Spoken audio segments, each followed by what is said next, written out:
Welcome to Sale's main oval this afternoon. We are coming to you live from the Nest, where Sale Magpies host the Moe Lions, and the Magpies, we've just spoken about it in our pre-game show. A lot of outs through the middle part of the ground. Derek Igmalesi Smith is out as well. How will they cover that? Well, time will tell. They take on this Moe side who just held on to a victory last week against the Power.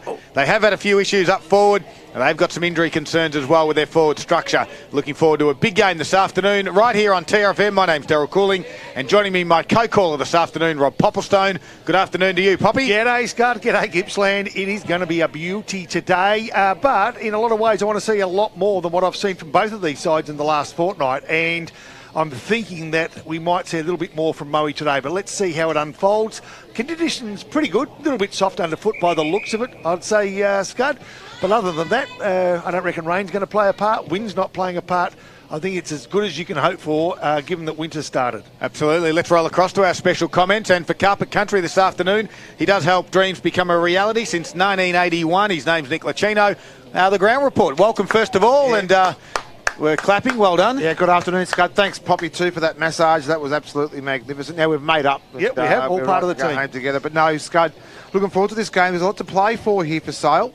Obviously, they've had a lot of big outs at the moment, and they've got their backs against the walls too. So we'll see how the character of this side plays out today. Conditions, though, even though Poppy said it's perfect, it is. There's no rain. There's no wind, but the ground is pretty soft. So the middle of the ground is really very much chopped up, the centre part of the ground where the turf wicket goes. But even the wing side of it here is very soft as well. We do know that we do have a moat on the other side normally when we get a fair bit of rain. We do, don't we? Yeah. But we don't have it today. But at the same time, it is soft, but we saw the reserves game only contribute 13 goals for the match as well. So it'll be interesting to see how it all pans out, Scudman. Number one stats man in the business. He is here for Gippsland Ozuzu Ute. Paul Carter, good afternoon. Good afternoon, Daryl and Poppy and Boxer and listeners. Good to see the sun's poked its head out, I suppose you'd say. Looks like it's not going to be a nice, fine afternoon. We talked about Bairnsdale breaking a long 40-year drought at the Terry Hunter Oval last year. Well, Moe broke a 21-year drought here last year, winning for the first time at the Nest since 2002.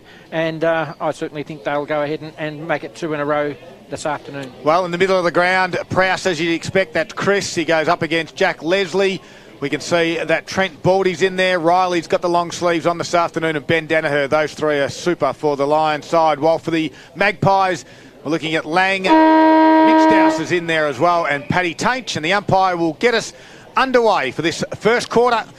All thanks to Harvey Norman Gippsland, and Leslie taps it down, and we're going to have a secondary stoppage straight away. Might have a few of these today, Boxer. I reckon you will too, Scud, and conditions aren't great, and we see the ball's not even being bounced in the middle of the ground. All right, Leslie again taps it down, has to do some groundwork, puts Danaher in the ground, but a quick kick around the body from Baldy. High it goes to half forward. Makepeace comes out to meet it, but Lang was there. Shot a handball off. A little bit too hot there for Freeman, who's playing over half back. His handball's turned over by Nash. Now Moe go to the top of the 50. Prowse just got worked underneath it by McGuinness, and he'll relieve the pressure and get out to Tainch. He did a good job, did McGuinness, using his body well, and Tainch does likewise. Just chips a kick over the top, and then the 1-2 gets it back from Butcher. And from the outside wing, runs to right half forward flank. Nice leg, but cut off by the captain in Kelty, who does so well in reading the play. He goes inboard, finds a teammate. That is Scott Van Dyke, who through the corridor might be a risky play given the conditions, but it's not, because Trent Baldy takes the mark, runs through the mud, and then kicks to within 15 metres of goals. But front of the pack was Sale, and it was good work by Hutchins. That's Jake. As the umpire assumes control, 30 metres from Moe's goals. They're kicking to the right of radio. So Lockie McGrath now in the forward 50 to do the ruck duties against Big Leslie. Leslie taps it in a dangerous spot. McGrath had to go again. Freeman, though, just got it and barreled it outside his defensive 50. Good strong mark there. Nicely done on that occasion by Ben Maslin. Found a target inboard in Danaher. It's a perfect spot there too, and well done by Maslin. That was a great mark, great contested mark as well, and smart enough to keep the ball moving quickly. Just a bit of a feeling out stage part of the game already. Tell you what, a few minutes. Oh, sorry, Boxer, just one thing. It's 2:17 on my clock right now. We've travelled 2 minutes already, and the games don't start till 2:20, so well and truly ahead of time. We'll be home nice and early, We'll be home early tonight. As Danaher will look to get the first shot on goal. He runs around, he's going to pass this one off, and Butcher was there. Not completing the mark. Play on, said the umpire. Handball goes back now to Danaher. This time he goes out wide. Taj Eden will mark 48 metres out. Too far out to score. Kicks it to the top of the square. Jacob Wood can't get a handle on it. Nicely done by Kai McDonald. McGuinness overran it. Moe got some numbers there. Underground handball there was from Potts. Looking for Lang. He's got two Moe defenders closing quickly. And they'll wrap him up in a tackle, and umpire Peter Carey will resume control and ball it up 25 metres out. So Moe into attack, as we've seen for the first 2.5 minutes of this first quarter. Nice tap down by Leslie. A tap forward by Mitch Dowse. Can he find a teammate? He can't.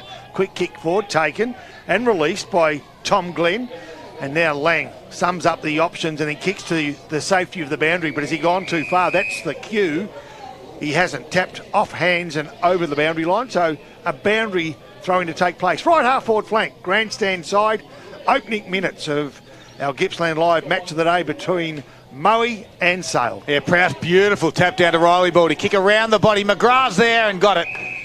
Nice take in front of his eyes. He's going to play on left footer. Good spot for it. Kicks to the top of the square though. McGuinness in the front spot. Prowse had the sit over the back. Takes a strong mark. And Nick Prowse will go back directly in front and get the first goal for the Lions, you'd expect, Box. Yeah, it's a luxury for Moe as well, having the height down forward. Yeah. I think that's really going to stretch the Sale defenders this afternoon. So from point blank range, we're talking 10 metres out, directly in front. Chris should not miss, and he won't because Nick's going to put it through.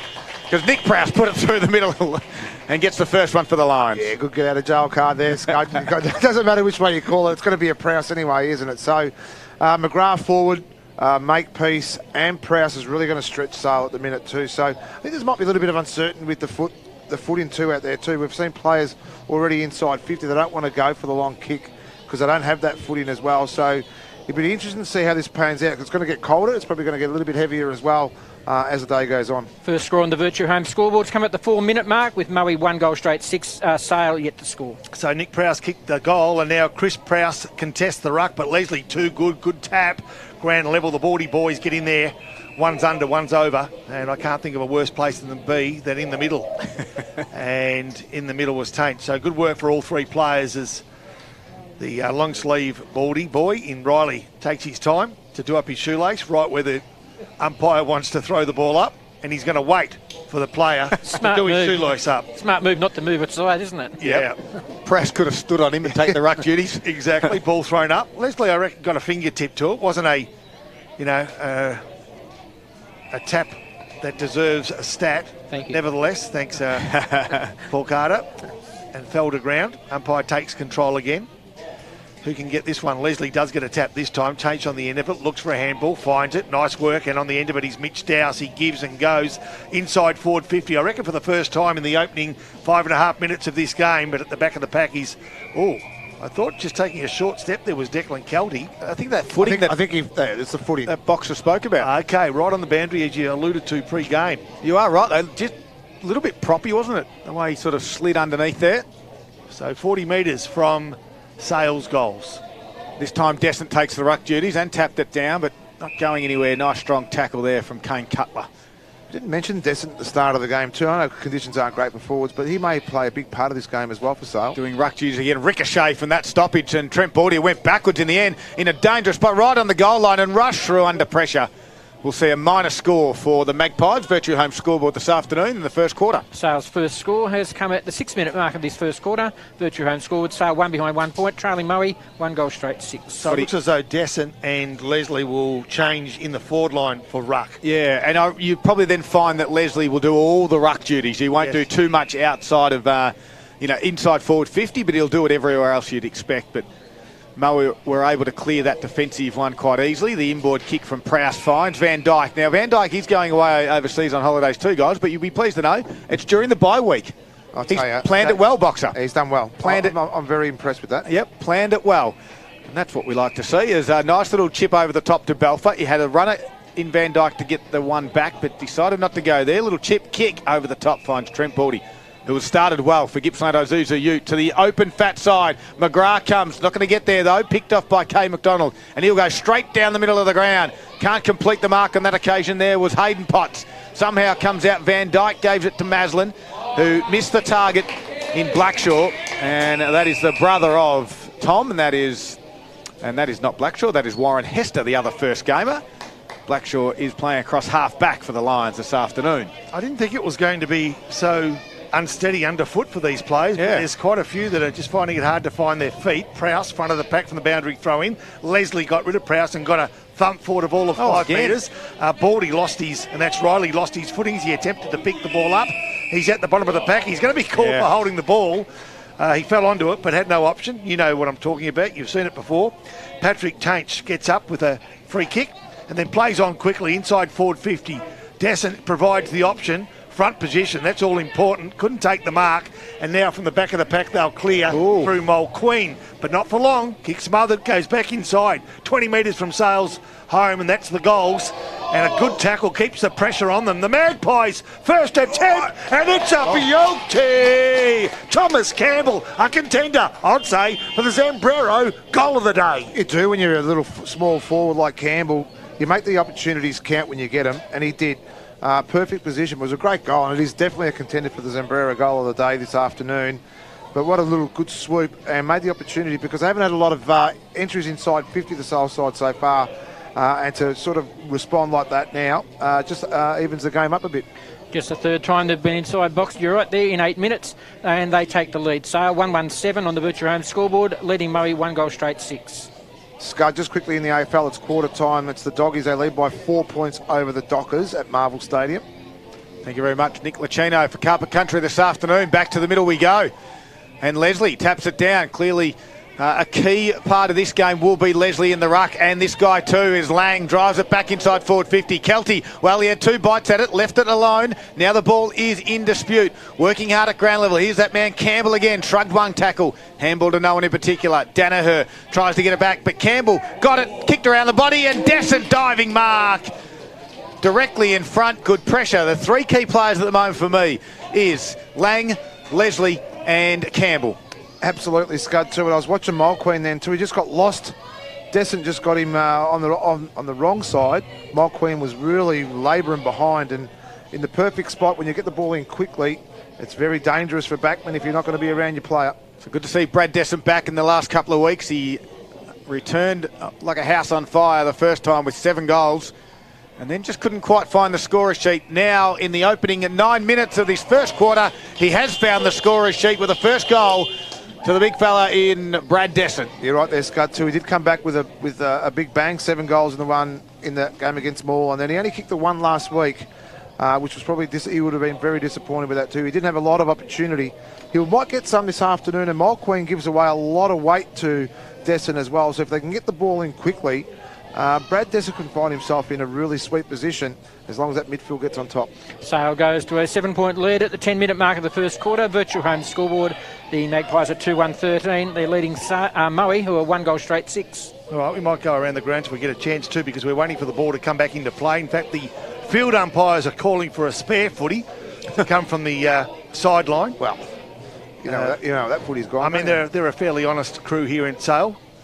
But I did see a 77 Monaro do a screechy and take off just behind the goals. Here it comes now. They're giving it back. Told you. They did a U-turn around the roundabout and came back. Good work. Ball comes back into play. Just repeating those scores at the 10-minute mark of the first quarter here at Sale's home deck. It's a home side, 2-1-13, and Moe 1 straight kick as we contest this ball up. We do. And they finally get it back to the middle, and it'll be Prowse and Leslie again. As we said, it's an important ruck battle this afternoon, and Prowse with it was Leslie with the strength, who tapped it down. Trying to work hard there is Lang again, and this guy from the middle of the ground, he is a super player for him. He drives it to half forward, again over the back, nicely done by Campbell. Running onto it though is Blackshaw on this occasion. The outlet kick, nice, and can find the teammate in Eden.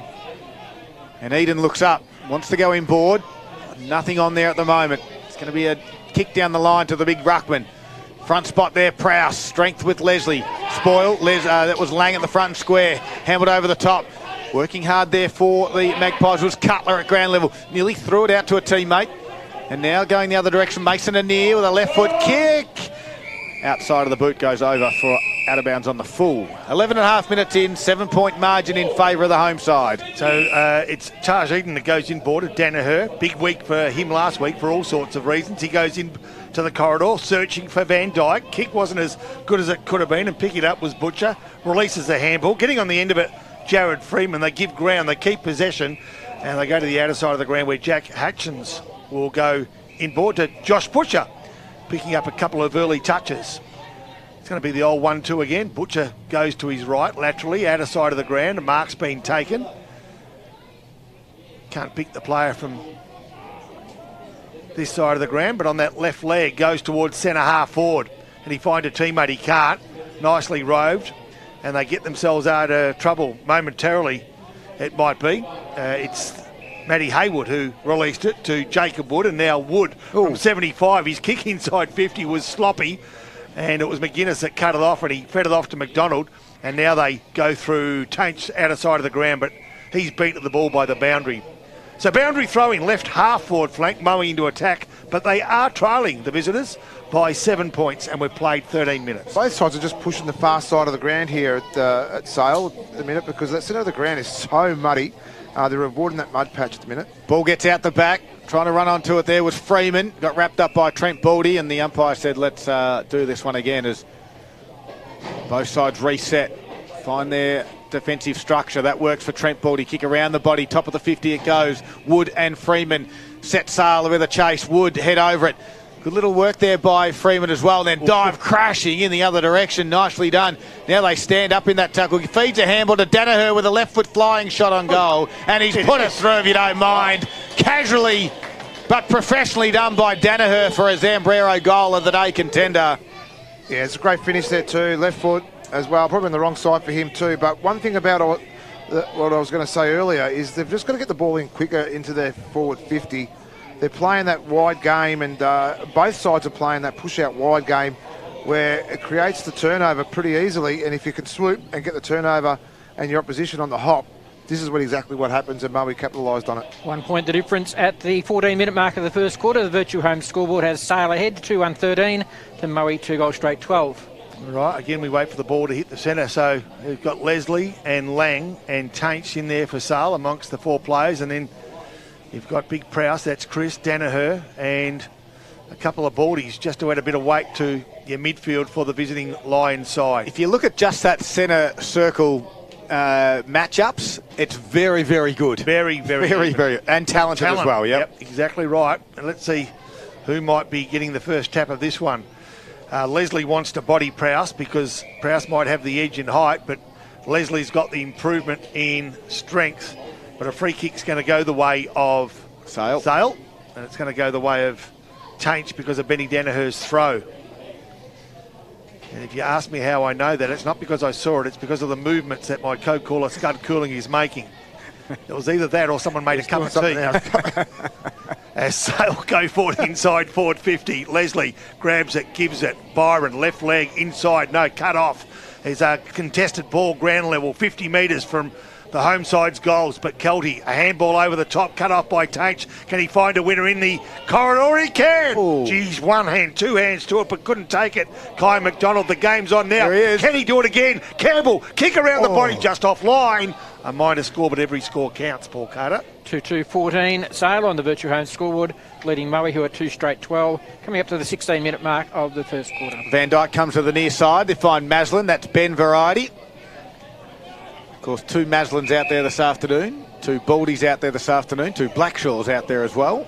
As the kick goes down the line, McGuinness in the front spot. Here's one of those Baldies, and that's Riley. Gives it to Wood with a nice forward handball to Danaher. They go backwards now. Now the left foot kick on the outer side. Can find Nash. Look at Wood working. And Nash kicks it over the top. There's going to be a first one in. Brock Smith works Hutchins. There's Wood, the man. Although he just shepherded, nicely done to allow Brock Smith to give it back to Callum Nash. He left it behind. And now Sale through Hutchins. Gathers it, kicks it high to the wing. And Maslin might stand underneath it. Can't complete the mark, but wins the free kick. So Ben Maslin on the wing, comes inboard to Trent Baldy. He's got some grass in front of him. He takes that and plays on. Drives the right foot in. Targets McGrath in the front spot. There'll be a free kick paid McGrath's way against the Magpies, 15 metres out. It's a bit unlucky there too. It's one of those ones where they've said he's done the old wraparound again. From what I was looking for here, I thought the Sale player was the one that was impeded on. Yeah. And I saw more jumper go there than I have for McGrath. So Peter Carey, not going to argue with a person of his stature in the game, but sometimes even those sort of people get it wrong too. Oh, gee whiz, there's a little drive-by as Lockie McGrath directly in front again. Moe have had a couple of shots directly in front, have not missed just yet, and now, make no mistake, they have not missed again. Moe are 3 straight, all directly in front as well, except for Danaher's nice little one. Yeah, not too bad either as well. So, yeah, look, the game's a little bit stagnant, I believe. It's like, because of the conditions as well, we're not seeing that free flow go through, but through Moe's work rate from his defensive 50, it was very, very well done. Albeit that the free kick might have been debatable. At least they got the ball inside 50 and put Sale under pressure. So a nice little finish there too for McGrath. And the lead changes again at the 17-minute mark of the first quarter. Moe ahead now by 4 points on Virtue Home scoreboard. Moe 3 goals straight 18. Sale 2-2-14. So a little bit tentative, I think, Boxer, because of the conditions underfoot. 100%. The way their movement. And this bloke Taint, she's moving high, I thought, taken by Baldy. He started really well, Tainch. I like him in the been midfield good as well. He's got a big bodied as well, and his work rate's been very good. It has. Who gets his tap down? I reckon Leasley again to Lang. Quick kick around the body. It's a tumbling, rolling forward ball of about 50 metres before it's picked up by Trent Baldy. Goes towards the outer side. Finds, is that one of the Prowse boys there? The big ruckman in Chris. Leslie on the mark. Now he's been called to play on. This will be interesting. One ruckman trying to get around another. Chris just kicks more in hope than anything else. And Freeman, well, he had enough of it to take the mark just outside the front yard of Moe, who were attempting to burst through their forward 50. Freeman goes towards the outer side. Can he find a winner here? He can't. Prowse got a hand to it. Out the back, though, Byron picks it up. Handballs. Can he find a teammate? He can. Good tackle, good pressure. Play on's the call. We'll call that one even, says the field umpire. But now they're in trouble. The umpire will have to assume control and ball this one up. Basically outer side wing here at Sale's main ground. Their main oval, their home ground. 19 minutes gone, first quarter. And it's the home side trailing by 4 points. Taint from the stoppage gives it to Lang. He gets out of it with ease and then goes deep inside forward 50. Out the back, the runners there is Mulqueen with the lines left it behind. Now he's in a little bit of strife, but Kelty's back there to help. James Maslin gives it to Mulqueen and they rush it over. Geez, Lang's good. Like, he just knows how to read the play very well. He ran forward. His teammate knew exactly what he wanted to do. He's a star, that bloke.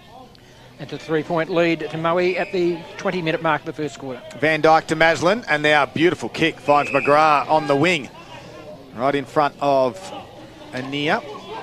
McDonald it is. McGrath's little wobbly kick goes to the top of the 50. No one can really gather it cleanly. Bobbles around. Baldy at pace, try to take it. Left it behind as well. And the umpire will ball it up. Free kicks in this first quarter, Paul? Oh, we've had 5. Hey, how good's that? Wow-wee. 20-minute mark of the We would have had first quarter. 5 in 3 minutes last week. It is all thanks to Virtue Homes this first quarter. And a little quick handball there from the stoppage from Haywood. They go forward through Baldy. Trying to run onto that was Balfour, who just couldn't quite. Freeman's been good down back. Baldy's there, handball open. He just knows where his brother is. It gives it to Trent. Right foot kick to the pocket. Wood can mark. Great job in front of Tom Glenn. And I tell you what, how does Riley Baldy know where Trent is? It happens every week, Scud. Yep. We talk it all the time. And even the supporters from Moe know that they do look for each other very well. And why not? Trent Baldy's had 8 disposals this quarter. So with the check side, banana, Jacob Wood, no. It just missed, just gone the wrong side of the upright, and it is a minor score, the Virtue Home scoreboard. 3-1-19. Moe leading by 4 points over Sale, 2-3-15. All right, so to bring the ball back into play, let's have a look at the options. Chooses to go straight down the gullet and into the muddy area because that's where Jack Leslie provides the option. A punch forward, he couldn't take it, but a nice option because they're moving forward in numbers. Jack Cantwell over the top, and now, geez, I reckon he caught one high, but playing was the call. It was taken by Mitch Dowse. The handball came from Hayden Potts. It was a beauty as he was taken high. Now they ease the pressure. Taj Eden comes grandstand side. In fact, it was one of the Baldies, I apologise. Trent Baldy who came grandstand side. Cut off it was by Jack Cantwell, and now Cantwell from 75 gets the home side to within 20 metres of goals. Grand level, nicely done by Moe.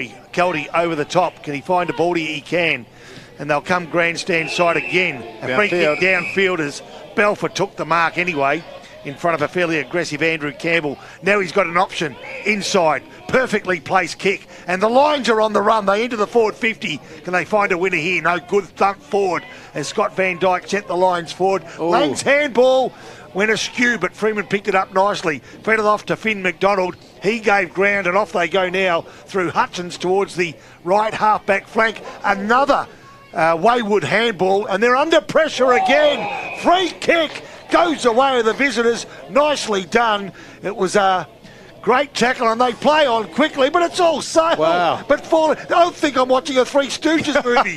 They're falling over there, not hitting targets, but Belfer will try to make something out of nothing. Free kick. He was taken high. Please, Scott, help me out. Well, you need to take a breath, that's for sure. You're exactly right, though. It's hard to call when it's just bobbling everywhere and missing targets by hand and by foot. At the end of the day, Belfer has a shot on goal. Yeah, Scott, I don't even know how to call that either, because that was pretty tough for you, Pop, and it's hard to watch as well. And I think Sale are a little bit slow down their forward 50, and I'll probably add to that very shortly too. So in comes Belfer from 45 metres. The left footer starts it out to the left, brings it back nicely over the goal umpire's head. And another one, Jacob Belfer gets his first. And what happens too, Scott, is when you've got so many outs, Jared Freeman, who we normally see forward, is playing back, and he's actually done a very reasonable job at the moment too. And then Sale have gone fairly big forward with Byron, Zach Russell, Brad Descent. So they've lost a lot of pace in that forward 50. And Moe are doing it on ease, getting it out of their defensive 52. So may have to throw the magnets around a little bit at quarter time to see if they can get a little bit more pace injected into that forward 50 for Sale. Moe's lead now at the 10 points. We've played 23 minutes into the first quarter. The virtual home scoreboard, Moe 4-1-25, leading Sale 2-3-15. All right, so we're nearly into red time here, and it's going to be Leslie v. Prowse again in the middle. Leslie will try to take the body if he can. He doesn't. No, he actually leaps free of Prowse and gets the tap and finds Lang. Lang releases a handball, but his teammate who he found, and that was Kane Cutler, was taken very, very quickly, and the umpire again will take control. This time Leslie edges out his opponent, give him the tap, because at the bottom of the pack it was Thomas Campbell, who's been busy in this first quarter, got the tap down, and off they go. They come grandstand side.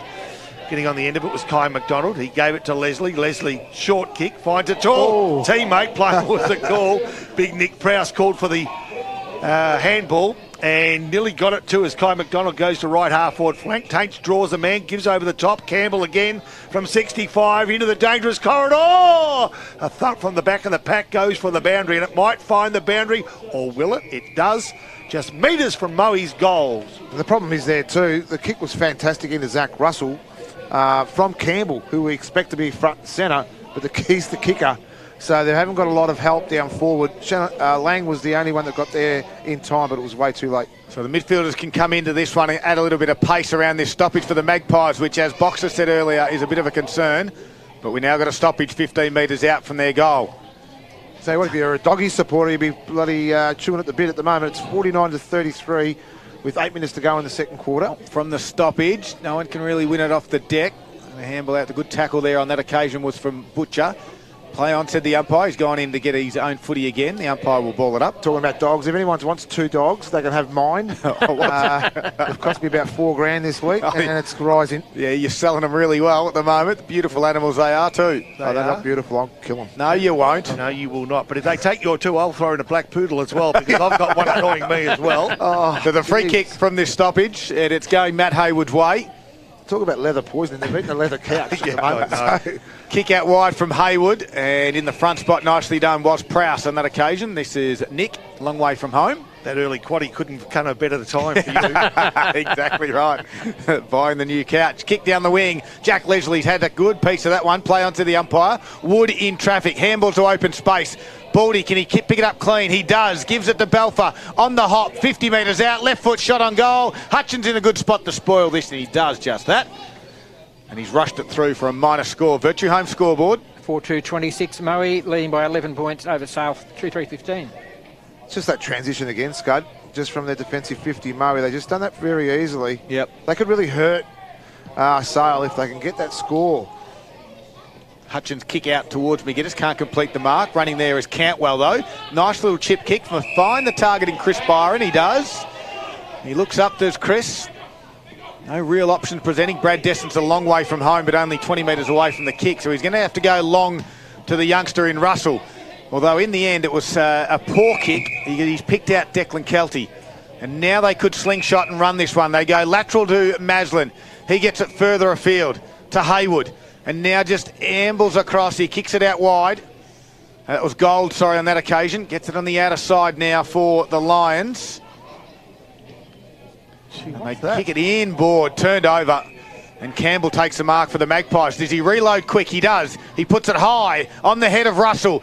Bodywork was good, and Zach Russell takes the mark. Boxer, that's what you want to see. That's what you want. You want your biggest bloke out there to be one-on-one and get the kick in quickly as well. And the Campbell kick was beautiful. He was caught behind Russell, but it didn't matter. The guy's 6'3" or 4", and he's built like a wrestler. So he had all the advantage there. So now all he's got to do now is finish it. So this is the opportunity to Sale to make sure that this is what they do if you can finish off here. So Zach Russell comes in on a slide angle. Right footer, leans back on it and puts it through the little sticks. Minor score. 10 points of difference. Sale 2-4-16, Moe 4-2-26, Virtue Home scoreboard. It's been an entertaining first quarter. Nothing high scoring. And you just sense that big moments in the game right now for the Moore Bowling Club this afternoon. The mysterious sixth tap. And Sale just need to hang on. If they can manufacture one in the red zone right now before quarter time, they're okay. Yeah, they are. The sun's now starting to break through the clouds, and the ground will appreciate that. Every little bit of warm weather will help dry the conditions underfoot for both teams. That margin just 10 points at the moment, favouring the visitors as the ball comes out of the defence for Moe. Baldy overruns the ball to go for the player. Nicely done at ground level it was by Butcher. He was taken off the contest, fights hard, as does Lang. It's like a wall with the footy. Yeah, it looked like he was trying to pickpocket the player from Moe. The problem was it was Riley Baldy. Yeah, and It was like two kids with a footy in the hand. Yeah. One at first. He didn't want to let go of it. Imagine those two growing up in the same household. Oh, hello. 911. Look, if I'm Sale right now, 10 points behind with the way that's gone about for them, Yep. I think it's a win. Yeah, we know their final quarters are their best. Ball thrown back out. In front was Prowse, went over his head. Nicely done by Baldy. A little pirouette, then a kick. Gained all of 20 metres. Nick Prowse gave it away. He probably moving too quick was the passing player, but nevertheless nicely done by Kai McDonald. And now we've got a contest at ground level. And Johnny McGuinness was down there making sure neither player nor ball got too far. Right in front of our Gippsland live position, Daryl Cooling, Rob Popplestone, Nick Licino and Paul Carter giving you the game of the round live from Sale Oval. The tap down from Leslie. Can he keep the ball in play? He does, and Baldy with a head over it, trying to put a tackle on was Jake Simic there. Hemble over the shoulder from Danaher. They just keep it in. Jake, it was Nash in the end who kicked it down the line. It's a one-on-one. McGuinness with one spoil, two spoils. He wants the boundary line and finds it in the end. Trent Baldy was looming. And we've got a boundary throw in. 30 minutes gone in the first quarter. It is Gippsland live on TRFM, all thanks to Harvey Norman Electrical Gippsland. Sees the visiting Moe side leading by 10 points. There's Leslie and Prowse. And a free kick will be paid off the contest here. The free kick might go to the ruckman, it will. And it will be Chris Prowse in the end. I don't reckon. No, it was to Danaher, one of the midfielders. Good pick up, Poppy. Danaher wants someone to go to the pocket, and he'll kick in that direction. The Flyers will be Prowse. Just tall enough to get one hand up early. And then the second bite with no one else defending was able to take a nice one, and that was Nick Prowse. He's already got one this afternoon, Box. Yeah, he has, and he's a nice kick of the ball too. But it's just one of those things. We've got plenty of advantages with the siren going now for quarter time. Oh, this is hurts, doesn't it, for the Sale side? As you said a couple of minutes ago, Box, they lead by 10. Now they go in, if this goal goes through, trailing by 16, will be a danger sign. So kick on goal after the siren for Chris Prowse. Nick Prowse it is, who has one from 35 metres out. Right foot kick, stays right. Breeze just takes it across to the right. So to finish the quarter, 31 and a half minutes gone, and it was a minor score, Paul Carter. And the Virtue Home scoreboard at quarter time sees Moe 4-3-27 with an 11-point lead over Sale, who are at 2-4-16. All individual goal scorers, Danaher, McGrath, Prowse and Belfart, while for the Magpies it was Campbell and Descent. It's quarter time, as we said, 11-point margin in favour of the Lions. It's all thanks to Harvey Norman Electrical Gippsland.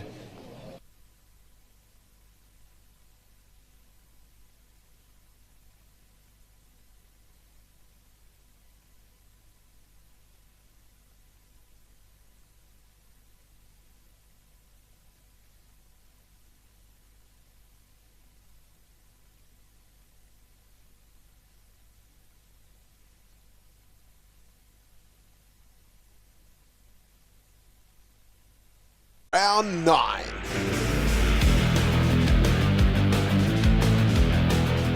Kicking us off at number 1, Braden McCary here from Barnsdale. Started with the footy on the outside of 50. It went into the contest. He follows all the way up, gets front and centre here, receives the handball, and then snaps it on the tight angle, kicking a great Trying goal. to be a teammate. McCary from the pocket has kicked an absolute blinder. If you don't mind, the Zambrero goal today is done and dusted. Coming in at number 2, it's Cooper Harvey here from Barnsdale. Rain is absolutely pelting down, tough conditions for footy.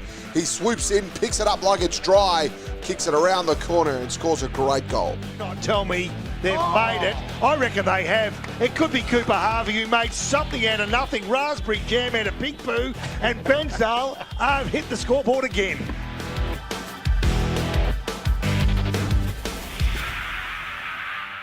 Number 3, just a little bit of class here from Jaron Makepeace. Tough contest here, spills out, scoops it up, tucked against the boundary, check side if you don't mind. Threading the needle and kicking a great goal.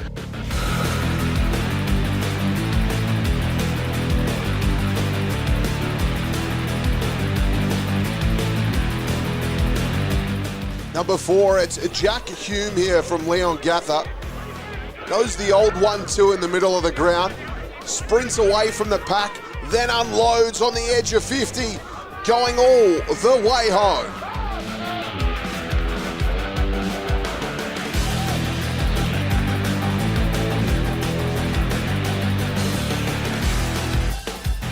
Number 5 is Jensen Garnham here. As easy as you like in the ruck contest, gets it, snaps it, finishes it. He had 8 goals this afternoon. What a fantastic effort by Jensen.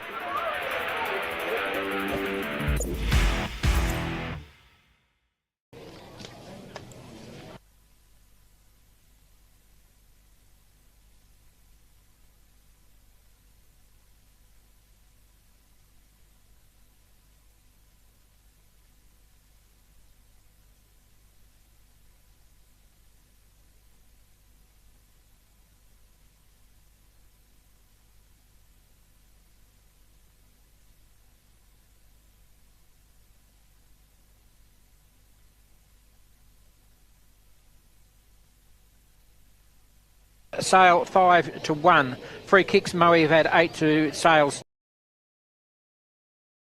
Moe's way. Battle of the... Leongatha Mappa 3-3-21 to Mappa 1-1-7. I'll go to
Scott. All right, in the middle they go for this second quarter. Leslie with a secondary tap clears the area. Handball forward there, nicely done from Kane Cutler, looking for Tainch. Cutler had to go again. Eden jumped in Cutler's back, and the umpire said no. We'll ball this one up 55 metres out. Yeah, close one that more now. It's 3 straight, 18 to 130, 2, 4, 16 and Terrell. Glenn was tackled strongly, nicely done by McDonald. Too, so some sand as well. So I think it's a different mindset from when Danaher had it in that first quarter. He was pretty quick to give it off. Yeah. While he was inside 50. This time around, he's going to probably kick from 50. And I think with the breeze, as you said, he's confident. He is confident. So 55-metre kick coming up from Benny Danaher. He's already had a Zambrero contender already. He's a left footer, gets close to the man on the mark from 50. The breeze not going to take it. Big pack will form. Front and square was Leslie, and that's a beautiful kick. I don't know what all the groans were about. Nice pass. No, it was just the... Found Byron. The chip over's just. He finds Mitch Dowse. Moaning and groaning going on, but tell you what, everything's perfect. Dowse has it. Defensive 50 for the Magpies. Chips it over the top. Got a teammate in a near. Mason Anir now has it in front of the pass players hill. A little bit thin this afternoon. It is cold weather. Don't mind the fact that they haven't come out. It was very cold. 1-2 grabs. Mark has been paid. It goes the way of Mulqueen. So they've got a VIP area there in front of the Canberra. Yeah, they do. There's red carpet. It's all roped off, but there's no one there. Yep. Want to be courageous to be sitting there with the Canberra right behind you. Belfer got on the end of the Mulqueen kick, and on that left leg, he usually can find a teammate for it. He went looking for Nick Prowse, but the ball thumped away from him by the long arms of Jonty McGuinness. He found the boundary line. 40 metres out from Moe's goals. The visitors 5-3-33, Sale 2-4-16. 4.5 minutes gone of the second quarter. Moe into attack, and just 25 metres from home. Ball thrown back in, nicely done. Leslie got it tap. Butters up, no. And now we've got a game on. Lang v Bordy. Gee, you'd pay to watch that every day of the week, wouldn't you? Can I ask a question? Yep. Maybe it's just me having a Nick moment, but Tim Golds, have we caught him? He's out there. I have caught him once, once or twice, but there he is right in front of us. No, that was James Maslin, but he is out there. I have caught him once, Boxer, but yeah, it has a quiet start. Campbell from the stoppage bursts through, kicks it high to the wing. It's a 2-on-1. Brad Destin's got 2 to beat, and he can't do that. And Mulqueen takes the mark. So Mulqueen will look up. Had a couple of Maslins laterally, decides to kick it forwards towards Jacob Belfer, who's presented nicely, right in front of his eyes at pace. And now Jacob Belfer waits for the forward targets, goes in that direction. Can't quite take the mark. There was Brock Smith, but second effort, he'll receive the handball, put it out the front of a teammate there in Haywood. Umpire says whistle's going Sale's way, and that's going to go to Shannon Lang. So Shannon Lang, as the Boxer, if you want to look at the interchange bench right at the minute. I'm on gold watch at the moment. I don't reckon he's playing. Right at the interchange bench. I just gave you the leg up, and you still missed him. I got him. He's here. So Lang kicks it down towards Destin again. This time it was 1-on-1. Mulqueen with the spoil, but chopped the arms. And all paid the mark. And that will go Brad Destin's way. Destin looks to go inboard. It's ambitious. Tainch has to go against the Baldy. Did okay. Baldy does very well. Trent then kicks around the body again. Brad Destin at pace will meet this one. Steam train coming through. Little soccer off the ground. Campbell with a little salt, some candy, then a right foot kick and find Jack Leslie. He does. Takes the mark. So Jack Leslie, 2 kicks from home. Byron presents, ignored. Campbell's going to be an option here if he kicks long. And he does. No.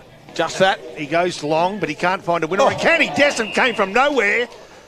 And like Tarzan, swung through a pack of monkeys and took the ball.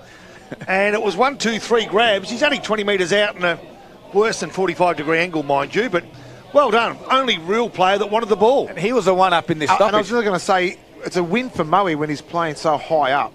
And then he gets in. His work rate was very good to get there and actually contest that mark. It was a very good contested mark. Yeah, well, Leslie waited, and he waited, didn't he, for an option. So now Destin will kick for goal. An important one too, given his side is still within touch, but they don't want to lose touch, do they? So Destin, a lot of time over the ball. Gee, off the boot, went right, came back nicely. Wowee! I was just about to call it through for a behind, and she curved back beautifully. He's second of the afternoon was a cracker. It was a beauty too, and well marked. It was a fantastic mark. And to get the ball inside, it's just when you got those players of the calibre of Descent who have to play high to actually be part of the game and then work forward again. He'll be spent by half-time if he keeps doing that. But great finish, and he's second for the afternoon. The margin 11 points in Moe's favour on the Moe Racing Club scoreboard. We've played 7 minutes of the second quarter. Moe 5-3-33, leading Sale 3-4-22. Well, big moments for the Moore Bowling Club this afternoon for a limited time. The sixth tap is Better Beer. And that was a big moment for the Magpies. Leslie with a tap down again. Mitch Dowse does well. Then socket off the ground. Got it to the top of the 50. Out in the front of the runner there in Simic. Closing quickly was Maslin. He kept his feet, so he's going to win this off the deck and handball out the back to Van Dyke. Now further afield to Haywood. Right foot kick to the wing, just on the top of Belfer's head. Has allowed Tom Glenn to come in and spoil. Sala got some numbers. On the end of that is Tainch. Inside forward 50. Campbell in front. Nicely done. That's better more ball movement and better leading patterns from the forwards as well. Absolutely, Scud too. He's a danger. He's a real live wire forward for them, Campbell, as well. He's a big set, so you wouldn't expect him to be as nimble as what he is. But, yeah, that was good. He played in front. Sale just moved the ball forward quickly. Now that's going to give him a really good opportunity to be within a kick of the game here. Yep. Into the breeze as well. So we know the breeze is going towards the city end of the ground. And this might be a tough kick. That day that Desson kicked 7, Campbell kicked 6. So Tom Campbell comes in from 48 metres on its way. He's got good purchase on it, and the accuracy is just fading away at the last minute. The breeze just pushing that across. Minor score. 3-5-23 Sale on the Moe Racing Club scoreboard. Moe ahead by 10 points, 5-3-33. Free kick from that kick out. Trent Baldy has it. Inside his defensive 50 is Trent.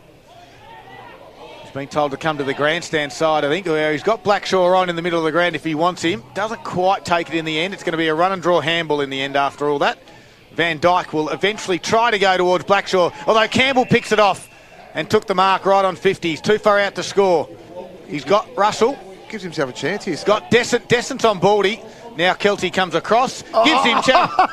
Boxer, over to you. What a great goal. He thought about it too. When he pulled up, when he marked it just on the arc of the 50, he knew where he was. Like, he knows his ground, Campbell. So kudos to him as well, because he backed himself in and it looked like he was looking for Descent in the end. It just carried over the line, and a great finish. Well done to Campbell. Campbell's second goal as well at the 10-minute mark has brought the margin back to 4 points in Moe's favour. The Moe Racing Club scoreboard, Moe 5-3-33. Sale now 4-5-29. Sorry, Paul. I was going to just say, I'm going to give him in my contention now for the Zambrero goal of the day as well. That was brilliant. Footy smarts, you calling that one? Absolute great footy smarts. I like it, because I'm big on ambition and you know, Limitations. Yes, exactly right. That was good. So here we are back in the centre of Sale City Oval, and another tap forward by Leslie. Sale go forward. Nicely done. Lang on the end of it. Well done. Clever touch to Tainch. Couldn't say that any better, and here we go again. He's on fire. Well, he looks like he doesn't care about footy. Socks down, unshaven, jumper out, whatever. No gel in the hair. No. The hair's gone. Yeah, but I tell you what, he's turning this game in favour of his side, and that's Sale. 11 minutes and a few seconds into this second quarter, and he's been a bit of a live wire. He's kicked 2. Can he make it 3? Thomas Campbell, 45-degree angle, will kick from 40 metres. Distance not a problem. Accuracy absolutely crucial. Started right, finished right on. Nice goal, Thomas Campbell. And you've got to remember, they're doing this against the wind as well. So the thing that we probably, our listeners wouldn't have seen, but you heard the groans, was the tap from Shannon Lang to start this up. He was under pressure as well. Tainch was smart enough to be on the overlap as well. And the kick inside, when you get it in forward and you're playing in front, it's very hard to defend. And right now, the punch forward by Leslie is starting everything for Sale at the minute. So they've got to go man on man here, Moe, and stop the curb here of Leslie. Well, Sale have had 4 inside 50s for 3 goals this quarter, so they're certainly making the most of it. They're leading by 2 points on the Moe Racing Club scoreboard. Magpies are 5-5-35, leading Moe, who are now 5-3-33. And it must be said that Moe are kicking with a breeze in this second quarter that's popped its head up, as has this bloke, Baldy. Busts through the pack, does Riley. Kicks to centre half forward. Need a winner here. McGuinness got hands to it, taken out of the equation. Own player. Freeman came in to just unsettle him a little bit. Quick kick forward by Tom Glenn and over the top by Taints. Can he find a teammate? He can't, because Riley Baldy's got different colours on. He goes inboard. They give ground. Nicely done. And again, Moe will work it out. It came from Haywood, who gave to his teammate, and they're inside forward 50 again, or they're threatening the forward 50 before Freeman clears the area. But again, it's Haywood that takes the mark, or is it Van Dyke? Van Dyke it is. Kicks to the leading. Prowse out the back of the pack. Read beautifully by Jonty McGuinness. Now they start to spread, and he's got a runner on the outer side. Butcher doesn't go that way. Butcher might get on the end of it. Well ran, because Dowse had it and gets it to Butcher. Yes, on the wing area. Now rolls and plays on. He kicks it to centre half forward. Leslie will be the target. He flies. He's tall. He's strong. Here we go. He's directly in front. And he points and he wants to have a shot. Take the moment, Jack Leslie does. Sorry about the moans, but he had Byron on the run as well. Risky kick, though. It would have been, but it was definitely on. But again, another player that knows their limitations as well. Yeah, he is directly in front. He'll kick at 45. You'd expect with a man like Jack Leslie, this distance won't be a problem. Deliberate approach, a skip from 49, on its way, coming back from left to right, not quite making the distance, but taking the mark. Zach Russell on the goal line. And Zach Russell inside the square will have a shot on goal directly in front. He can't miss. And I sense that everyone will go to him, because every player, including every backman, this is his first goal. Gee, he's hit the post. He's hit the post directly in front. The cooling curse. Wow, every player was about to go. That would have been his first goal in senior footy. I'm just going to put the line through the line that I put down. Just relaxed. Very lazy, head back. Yeah, he thought it was home too. Minor score. 3-point lead to Sale. Moe bring the ball back in, looking for Nick Prowse. 1, 2 taps, no, stolen. Let's see if McGuinness can give the young fella Zach another go at it. Kicks around the area. Thumped forward in the corridor, 20 metres from Sale's goals. They're desperate to keep the ball in the area, and will they do it? They do just momentarily. A kick out of the pack threatens the goals before it's cut off by Tim Golds, and from full back kicks towards the outer side. But again, Sale have got the numbers. One of those numbers is McDonald, who is held, ball and all. The umpire said no opportunity. I'll ball this one up right on the arc of 50, almost directly in front of Sale's goals. The Sale team 5-6-36 and Moe 5-3-33. So 45 metres out, front spot there, Leslie taps over the back. Butcher has to do a little bit of groundwork on Nash. McDonald's there, somehow got boot the ball. McGrath got called to play on, gives a handball to Riley Baldy. His kick around the body to the wing. Balfour will be the target. Just tries to work his player underneath it, and they run out of real estate out of there. Boundary throw in, true centre wing. As we are just about to tick over 15 and a half minutes. It's a 3-point margin in favour of the home team.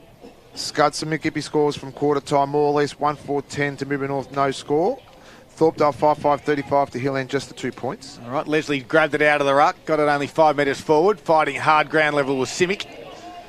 As Baldy, as we'd expect, off the bottom of every pack. And these scores are thanks to Harvey Norman Furniture, Gippsland, Newborough 2-3-15. They lead Ballara 2-2-14 and Tarwin 1-2-8, TNR 4-4-28. All right, quick kick forward from Sale, gathered a few metres, ball cut off, and it was Van Dyke who sent Moe forward.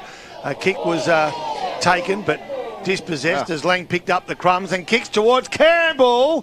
Thump from behind. They've got the winners, though, around the ground, and this time I reckon it could have been Potts who kicks to the top of the square. It was, and Kelty took the mark. He's going to come grandstand side. Usually a good user of the ball. Went looking for Baldy, back of the pack. Got his opponent too high, and the free kick will go the way of Kai McDonald. Well, Baldy had the sit, so there was no excuses. I think it was Kai McDonald. Looks like he may have got a poke in the eye the way he's unsettled him. Gives to Campbell. Campbell, top of the square. This looks dangerous. No, front of the packet goes again, behind play. Campbell and Baldy have a bit of a Tate-to-Tate. But the player of the ball is Danaher, and he goes short. And he finds his teammate in Maslin. Similar looking players from afar, down to Prowse. Back of the packet goes. Baldy, in fact it was Taj Eden who was beaten to it. One of his opponents was Daniel Byron also. We'll go to North Gippy as well now. Cower 7-2-44 to Gormandale, just the 5 points. Woodside 5-3-33 to Yarram, 4 points. And Rosedale and Churchill in a draw, 20 apiece. Boundary throw in. Leslie front spot. Lang somehow got a handball out.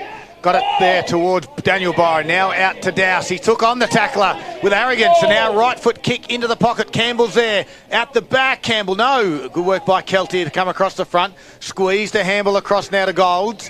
Close to the boundary line, I think. Yep, I heard a whistle. Means boundary throw in because I can't see it. It's nice work there by Kelty as well. We haven't seen him influence the game too much, but geez, he reads the play so well.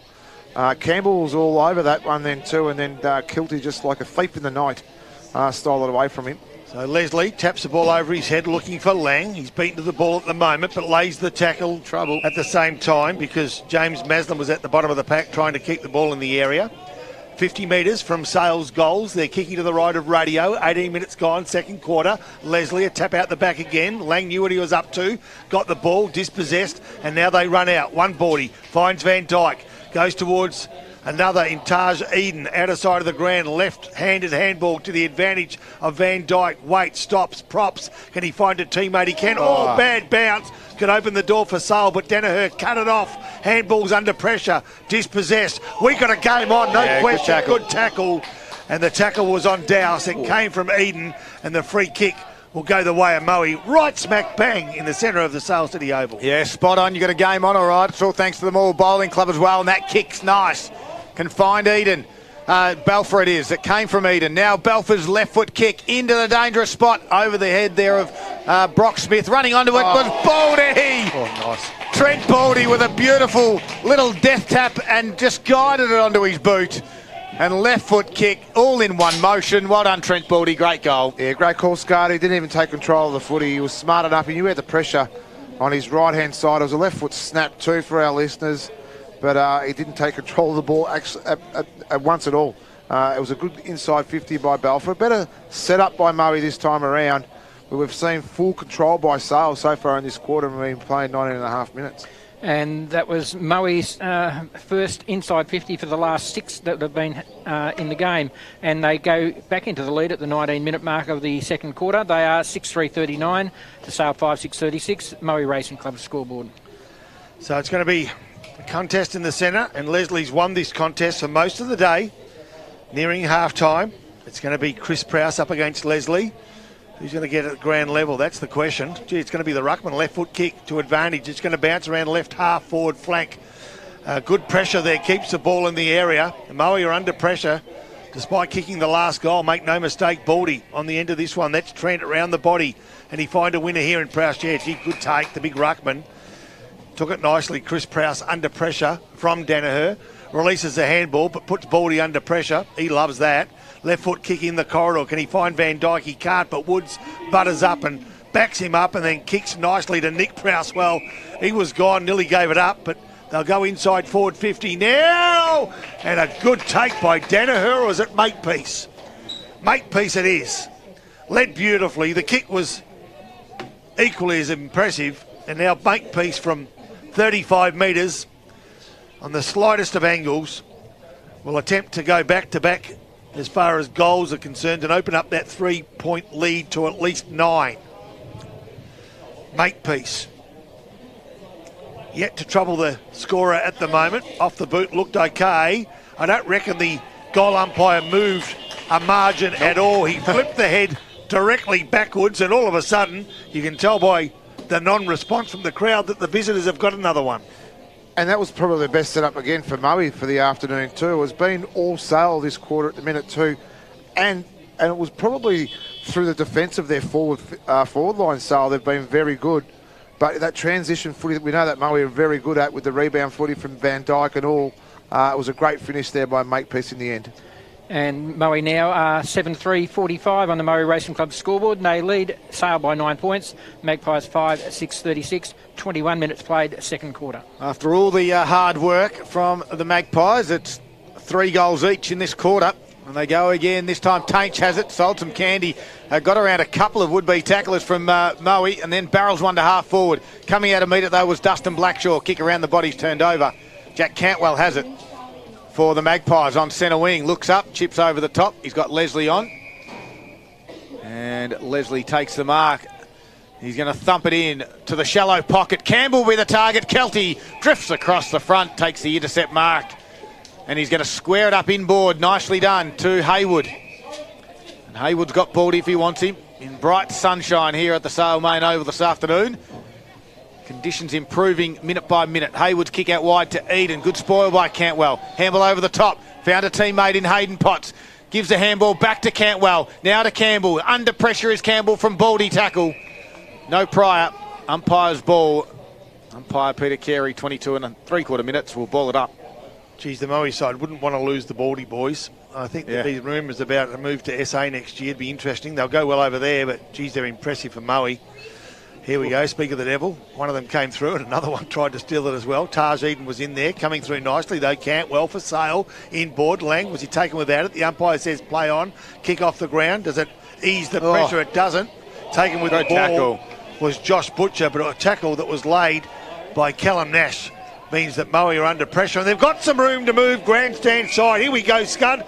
One bounce and off they go. Yeah, Maslin, 2 bounces to the wing. Handballs over the top to Jaron Makepeace. He's got some space in front of him. Decides to kick to the pocket. Prowse will be the target. The breeze just carries that and carries it over. Out of bounds on the full. Makepeace has got a fair leg as well. You can see what the intention was, but geez, they win carry that. Kick across the goal there from McGuinness. Found Leslie. He's got one further afield. You can find a teammate out there as well.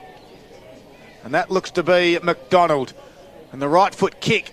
Can't quite find the target of Cantwell. Fight for it at ground levels. Eden. Taints did well. Gave it back to McDonald, who ran on nicely. Kicked to half forward. Here's Russell. And he can mark in front of his opponent. Push back.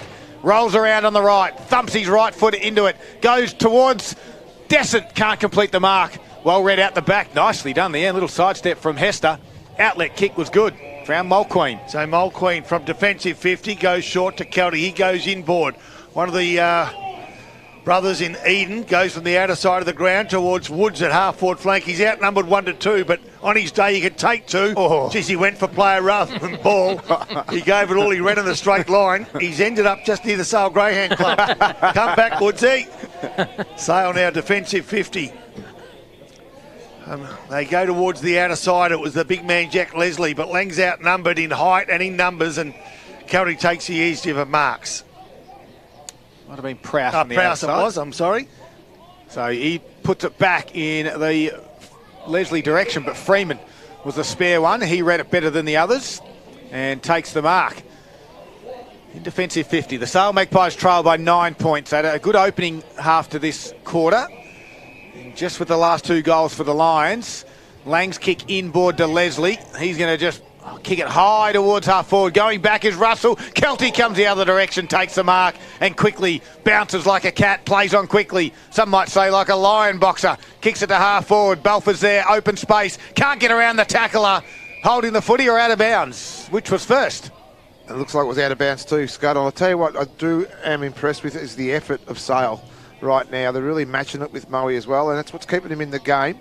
They've been very, very good so far in the second quarter. Yep, they are. They just need to keep Moe out for the last few minutes now and Moe into attack. They're going to do it through Baldy, one of the Baldy boys in Trent, and he bounced around. He can't. In fact, it's Riley, and again the ball will find the boundary line, and there'll be a boundary throw-in.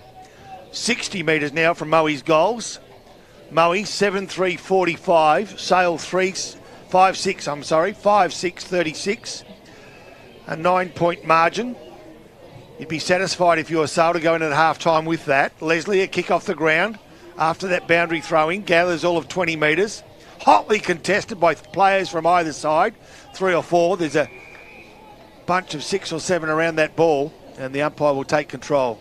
Right half-forward flank, Moe into attack, outer side of the ground. The Moe side kicking to the Raglan Street end. No, dispossessed, and the umpire says yes. Free kick, it'll go against Riley Baldy. That's rare. Taken. It's nicely done by Potts. He's been busy today. The mark taken, though, by Eden. And Taj Eden looks to his right. He's got a short option. That's Prowse. Van Dyke wants to Good get smother. himself in the occasion, but it was a nice smother, wasn't it, by Hayden Potts again. He's been good. Bounces over. On the end of this one's going to be Butcher. Good pressure from Eden. One of a few to keep the ball in, but only momentarily. Oof. Campbell, kick off the ground, will go the way of Woods.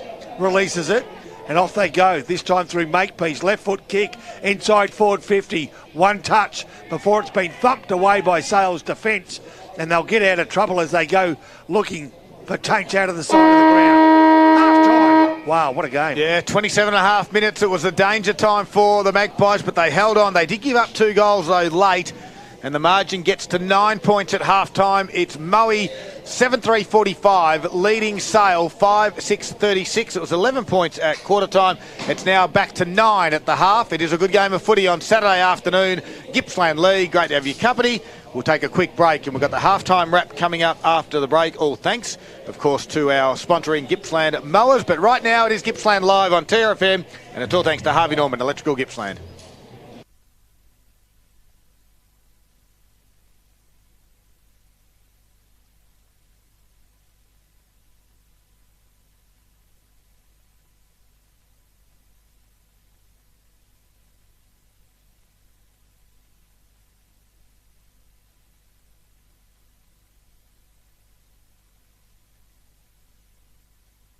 It's the Gippsland League top 5 for round 9.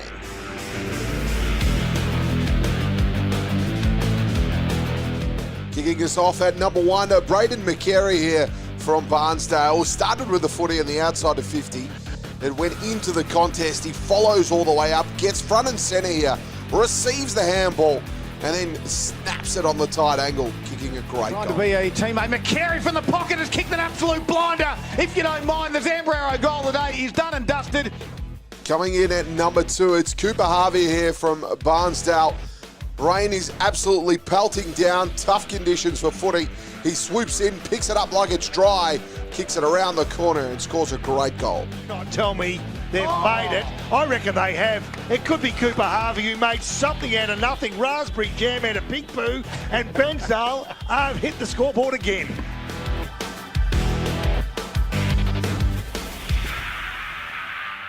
Number 3, just a little bit of class here from Jaron Makepeace. Tough contest here, spills out, scoops it up, tucked against the boundary, check side if you don't mind. Threading the needle and kicking a great goal.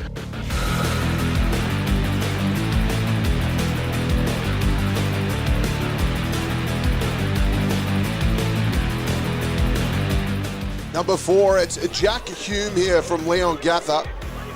Goes the old 1-2 in the middle of the ground, sprints away from the pack, then unloads on the edge of 50, going all the way home.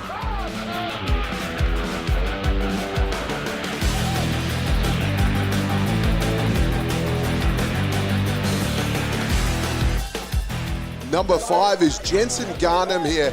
As easy as you like in the ruck contest, gets it, snaps it, finishes it.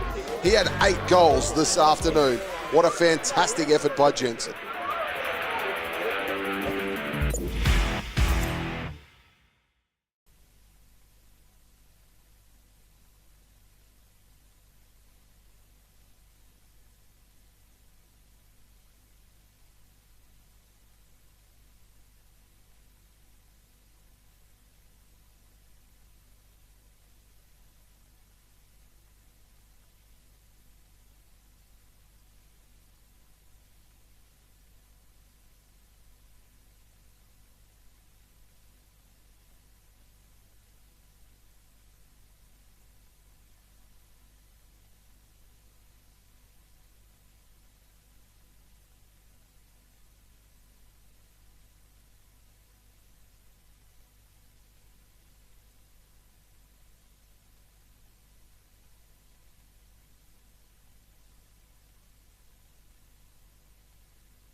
Welcome back to Sale's main oval this afternoon. Third quarter action is about to get underway, and when I say about, it is underway right now as umpire Carey throws it up, and of course Leslie taps it down again. He's had a good afternoon.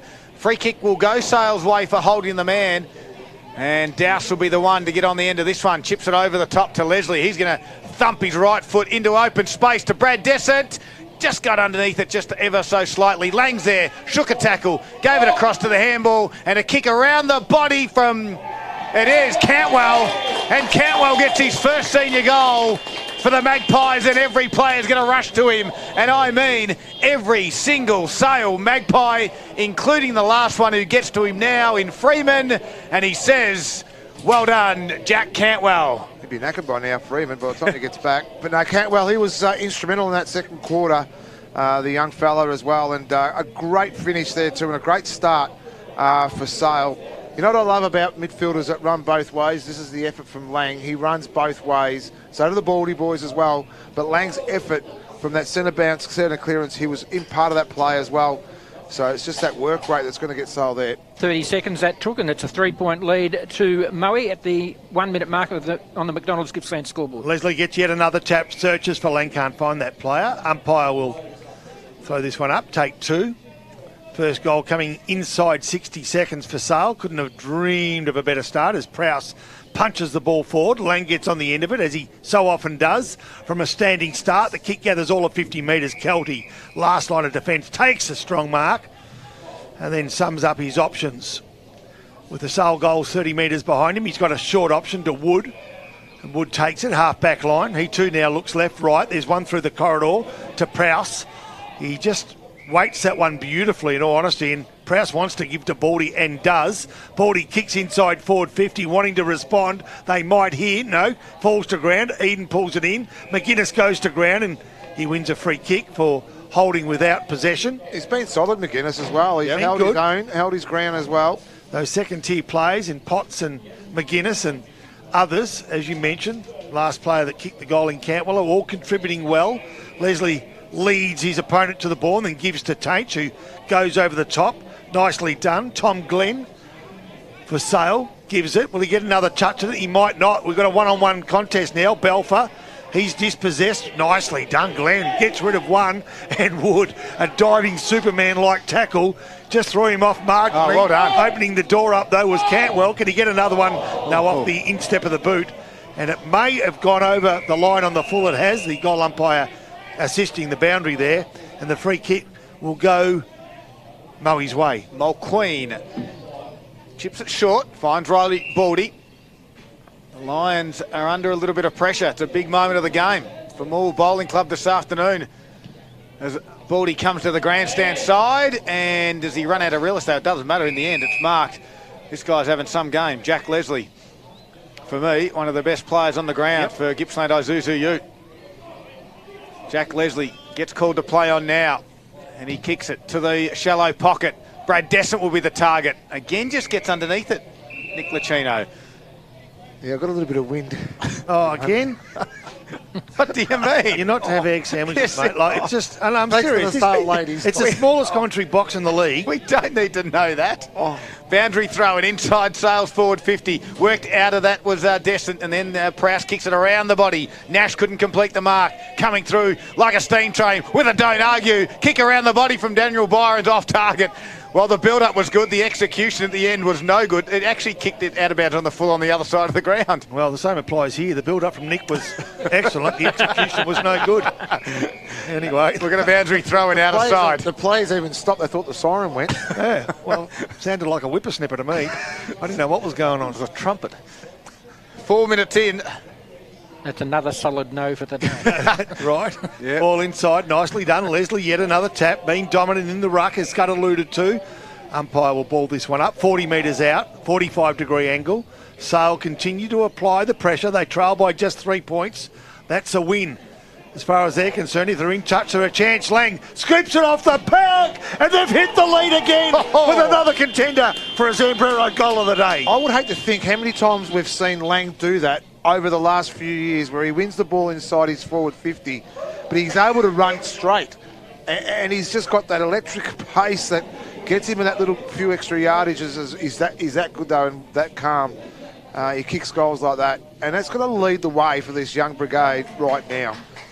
It certainly gives them a lot of confidence, that's for sure, Box. Fifth lead change for the match at the 5-minute mark of the third quarter takes Sale to a 3-point lead on the McDonald's Gippsland scoreboard. Sale 7-6-48 to Moe 7-3-45. This is an unbelievable effort from this Magpie side, and we know their last quarters is the best in the comp, as Paul Carter does quarter-by-quarter ladders for us, and Sale's last quarters are sensational. Can they hold on here in the third? We've travelled 5. Lang gets a clearance again, kicks it in. Van Dyke holds his ground and takes the intercept mark. We'll chip it over the top. It's got Riley Baldy on. Finds him by foot. He's got Mulqueen. He can go to him now, and he's got a little bit of space to move. Hesitates with the kick and now finds the target. Hits Maslin up, rolls and goes. Kicks to the open side. Makepeace, great leg. Just at his toes though at the end. He just hesitated. Hutchins will want to see the boundary line. He can find it and push it over, and Makepeace goes over the boundary line, hobbling on the left ankle, and has not sort of now takes his time to get up. He's in a lot of strife down there. He's Moe one short at the moment as we got a boundary throw in. 6 minutes in, Prowse takes it out of the ruck. Baldy, kick around the body. Can't quite find Prowse. Good work then. Here's this man again that Boxer likes. McGuinness gave a handball to Glenn. He left it behind. Wood's going to swoop on it. Can't gather it. McGuinness will want to see go over for a boundary throw in. Meanwhile, Jaron Makepeace will limp off Boxer. Yeah, he's coming off that ankle. It's very soft on that side of the ground too. So hopefully just maybe a little bit of a twist of the ankle and get him taped up and back on the ground.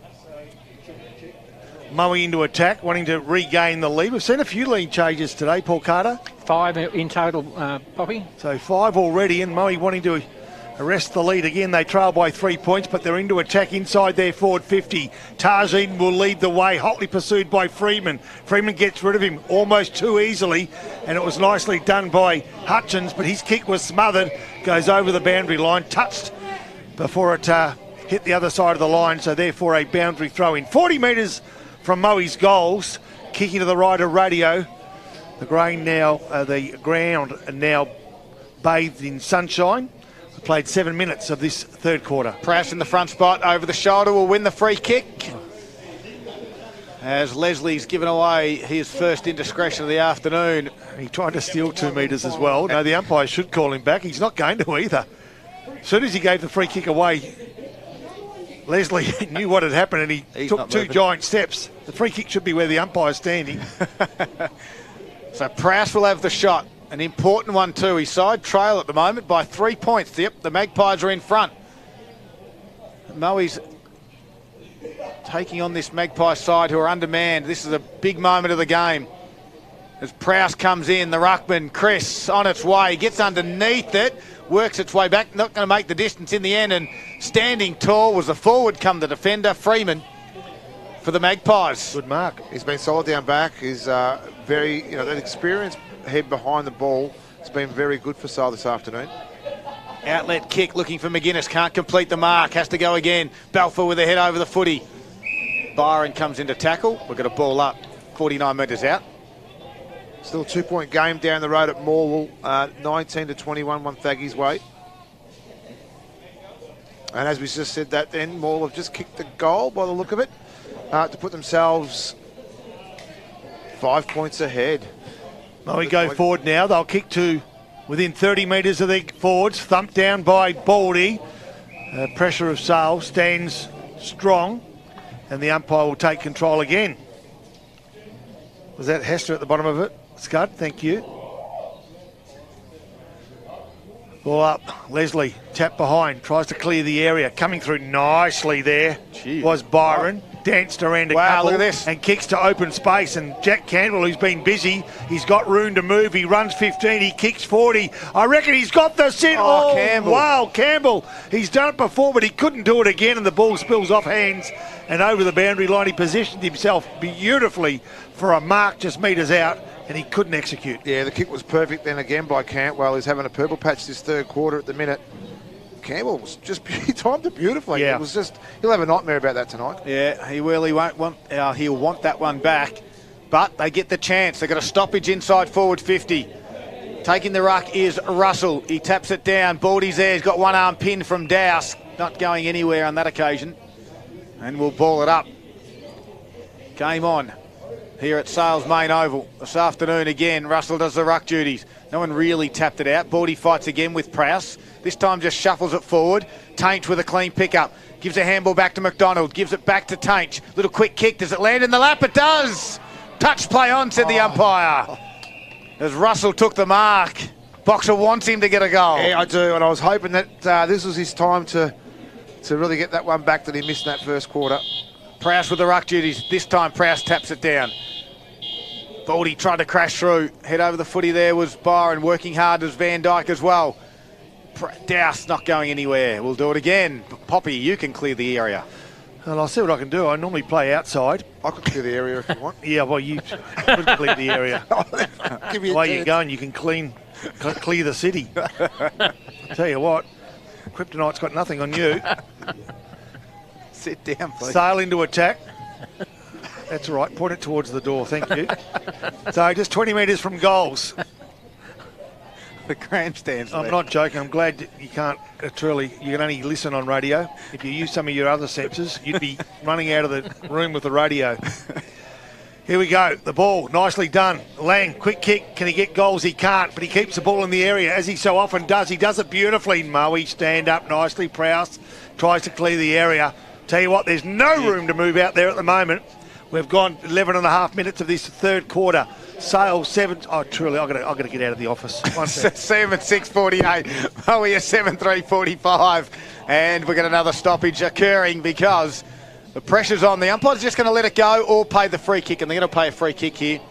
It's 11 and 3/4 minutes into the third quarter. 3-point margin, Sale in front.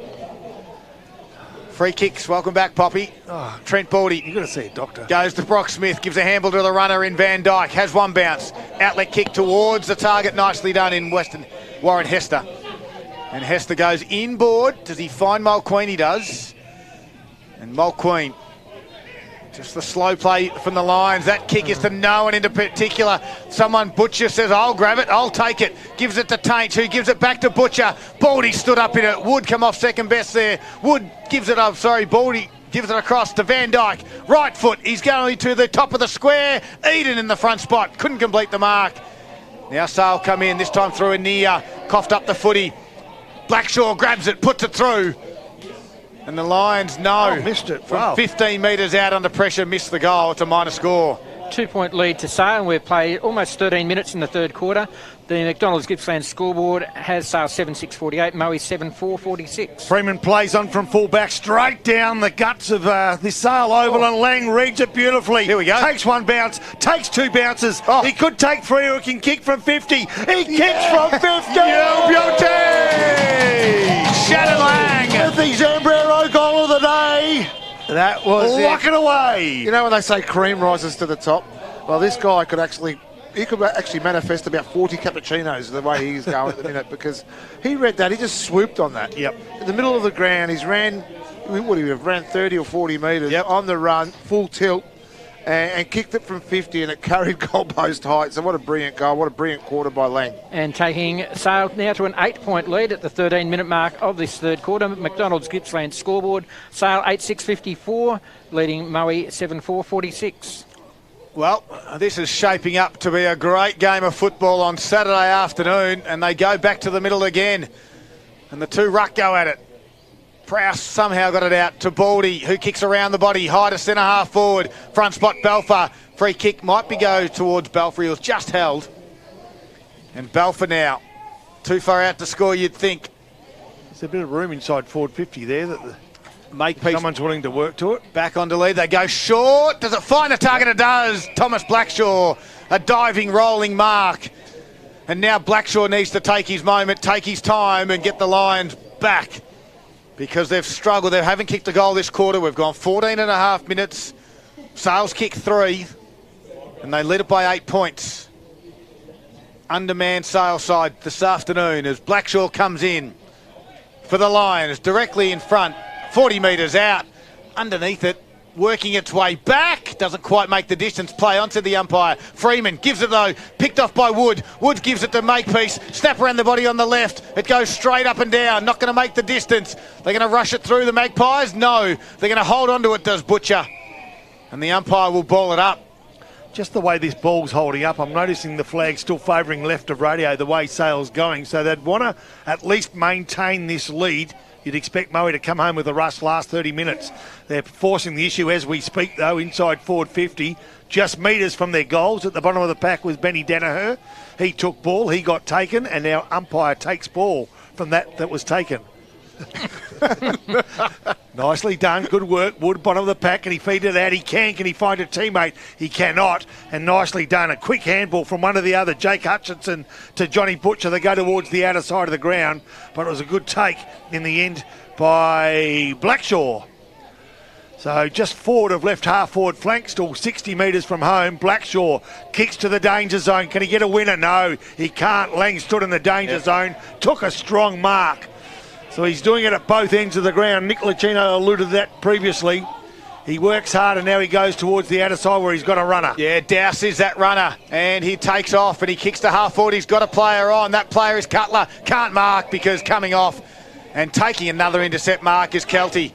And the coach goes towards Van Dyke at the top of the 50. He's got Baldy in the middle. Goes there by foot. Finds him. Bit of urgency now for the Lions. The run from half back from James Maslin. He runs on the wing. He kicks to the top of the 50. It's a poor one, though. And McGuinness dives and takes the mark for the Magpies. I've definitely loved his game this afternoon, Scott. He's been solid. He's had a big job on both the Prowse boys, and he's got the upper hand for sure for me. McGuinness kick towards Leslie. Can't mark. Numbers favour Sale at ground level, although they crash into each other. Tainch handballs over the top to Glenn. Kick goes straight up and down. Tainch just has to cause a contest, and he does. And now they work again through Glenn and Danaher. Baldy tries to crash through. Good strong tackle to stop that momentum by Glenn. And we're going to ball up 17 minutes into this third quarter for McDonald's. The new Feisty McSpicy range is now at Macca's, and things just got a little feisty as they are just here. You're right too. Lang handles it beautifully to Campbell. With a pack of players around, he found a gap and then kicks to Zach Russell. He contests it well at ground level. Cantwell goes over the top. Lang, Harlem Globetrotters tries to tap to his advantage. Can't, but he holds the ball in. 40 metres from his own team's goals. The scoreboard, 8-6-54. That's Sale. Moe, 7-4-46. We've played 17 and a half minutes, third quarter. So Russell taps it back. Lang direction there. Keeping the feet there was Van Dyke, eventually falling over though. And now trying to crash through was Campbell. He's being tackled by one or three Lions. Hold the footy. No. Oh, dear. The umpire waited, didn't he, Pop? Very lucky. So ball up, top of the 50. Russell in the front spot. Over the back was Prowse. Tainch becomes the tackler. We'll do it again. Interesting observation for me. The two Baldy brothers and Lang have not rotated at all. Okay. Could be a depth issue, perhaps. They're happy with Lang just to continue. He gives a handball to Tainch. Top of the square it goes. Brad Dessert. No, it's Leslie put one hand up. Trying to rove it there and get something out of nothing. Was a sail forward. Might have been Cutler in the end. We'll have a stoppage again. And I don't mind that. You keep your best players out in the ground, especially when the play's like this and the game is like this, I should say. So Leslie just grabs it out of the ruck. Free kick against the ruckman in Moe of Prowse, and Leslie directly in front. I think Leslie was just about to kick the ball back. He was going to go, sorry, mate, it's yours. Yeah. Well, Sale have kicked 3 in the quarter. This to make it 4 goals. What a difference it makes when you keep your cool. Remember last week with Leslie? Yep. Yeah. Controlled aggression this week. It's been good. This could be 4 goals straight. Closing in on 19 minutes. Third quarter for McDonald's, and Leslie misses. That's a let-off for the Lions. It's now a 9-point lead to Sale, 19-minute mark of the third quarter. McDonald's Gippsland scored. Sale now 8-7-55, leading Moe 7-4-46. All right, so Moe to bring the ball back into play. It's going to be Van Dyke that considers his options, and that's what he's doing as we speak.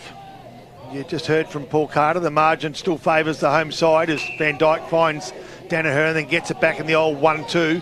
Runs 15, kicks 40. He's only got a one-on-one option at best. Gee, good take. Under pressure it was by the young fella Lachlan McGrath, who was under pressure, but he did a good job. Now he's not sure what to do though on that left leg. Wasn't a great option. He went searching for, couldn't find Blackshaw. Lang. And now Lang comes through. He's starting to put his hand up with Leslie for one of the better players. Zach Russell got a handball. Nicely done, Zach. The 1-2, thought it was a throw. Russell holds onto it, won't let it go. And now Moe, steal it. Can they get out of trouble? Oh. Well, they can't. It's good pressure from all sides. And it's well umpired as well. Daniel Byron finally was dispossessed, and Benny Danaher got a free kick. The umpire finally found one. Danaher kicks along the line. Who can he find? He looks for Prowse. Out the back, Taj Eden.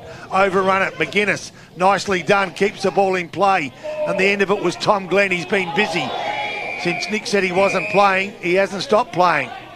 And finally, there'll be a boundary throw in right half forward flank as tempers start to be tested. Reverse psychology, it's called. It is. Well done. 20 and a half minutes gone. 9-point margin in favour of the home side, Sale. It is all thanks to McDonald's, the new Feisty McSpicy range.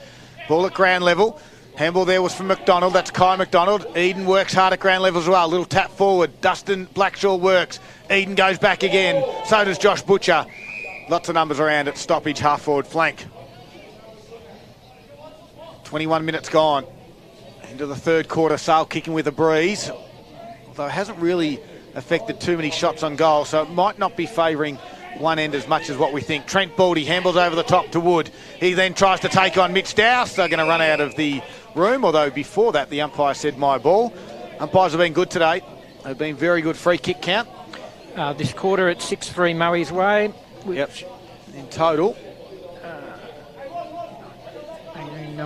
27. Hear the brain ticking over. So too. Went clunk, clunk. Yeah, and got there in the end. But some good decisions have been made. They've been letting the game flow a little bit. Leslie tapped it down. No one can win the stoppage, and it goes over for a boundary throw in boxer. Scud, 1-30, have a 9-point lead over Moore. We'll make that 8 now. 20 minutes being played there in the AFL. The Doggies 15-11, 101.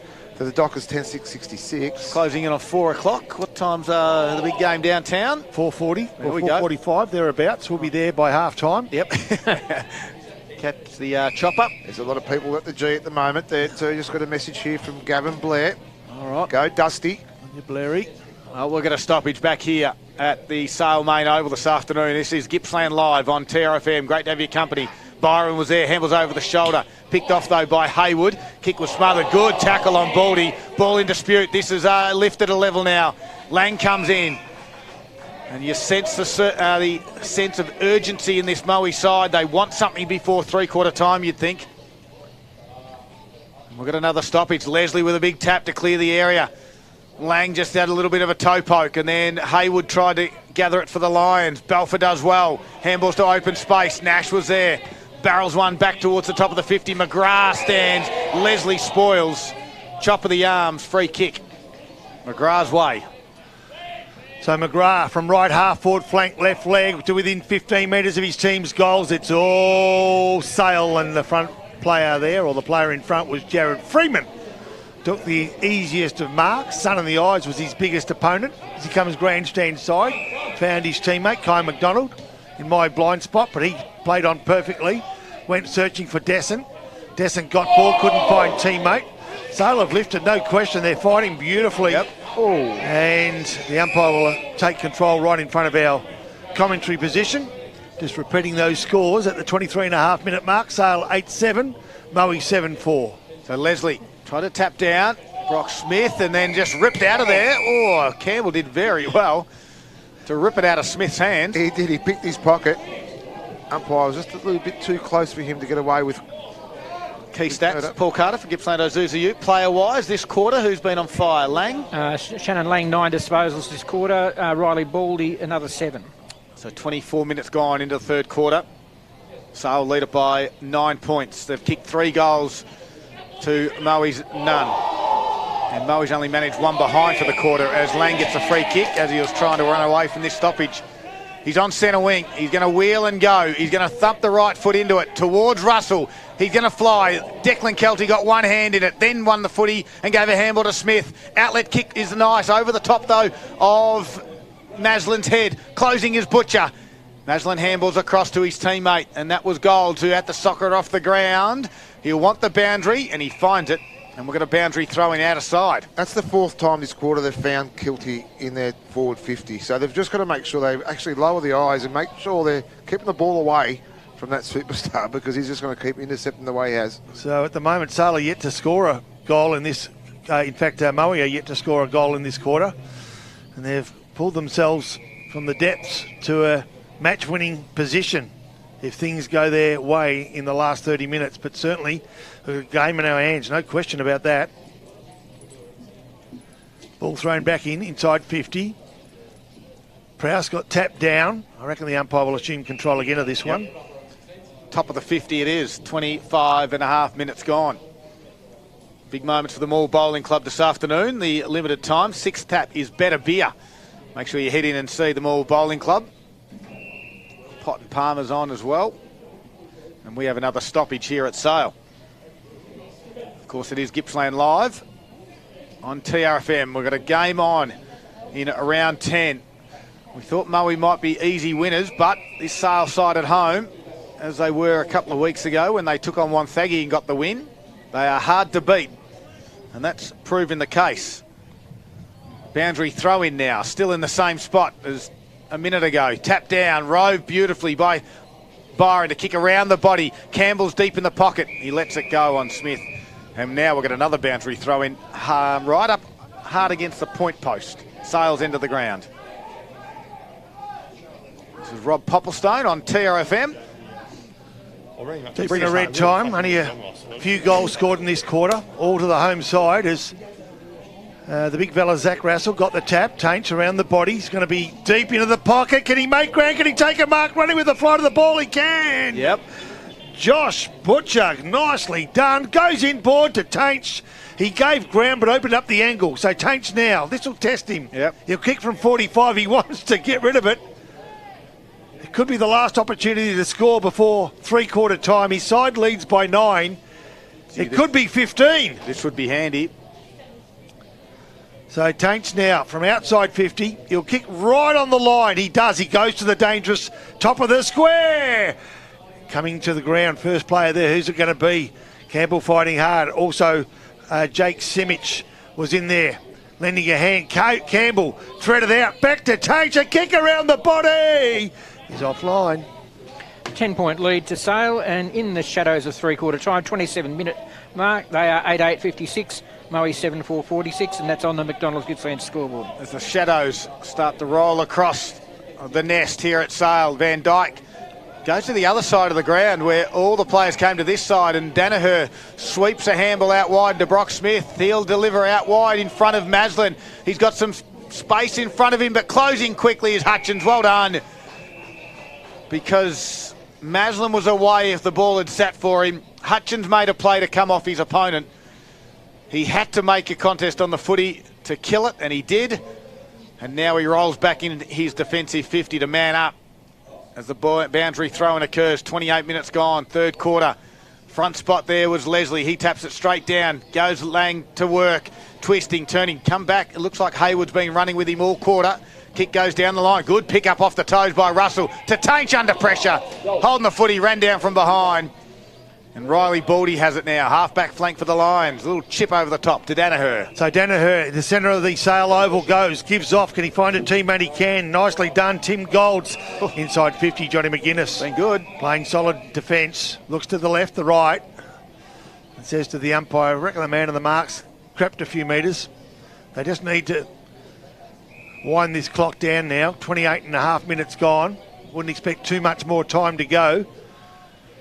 They've got three-quarters of the ground in front of them have Sale. They're deep in their own defence and they go along the line. And Leslie, one, can't take the second grab. Campbell feeds it out to Tainch again. Just dodges around the man that tried to jump into his kick forward. The kick goes to around about half forward, but Moe are going to be first and second there. And the player this time is Tim Golds again. Goes towards the outer side and he finds a teammate. Prowse just gets rid of the man and then dodges it over the top to Danaher, who's found himself in trouble. Gives it back to Prowse. He gives it back to Danaher, the 1-2-3. And now a kick to half forward flank, nicely cut off by Freeman. He hasn't been their worst player either. Yep. Very solid back there. The kick didn't find the target, but it fell to ground and the umpire will take control. So nearly 30 minutes gone.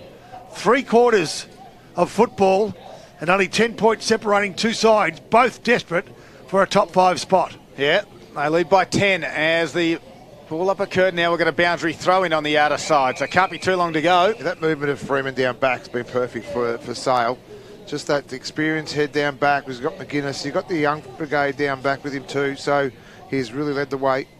So Leslie and Prowse. Back spot was Leslie. Tapped it down. No one can win at ground level. Now across half on the wing area there was Butcher. Kicks around the body to half forward. Coming out is Kelty of the half back line. Drive it back towards half forward.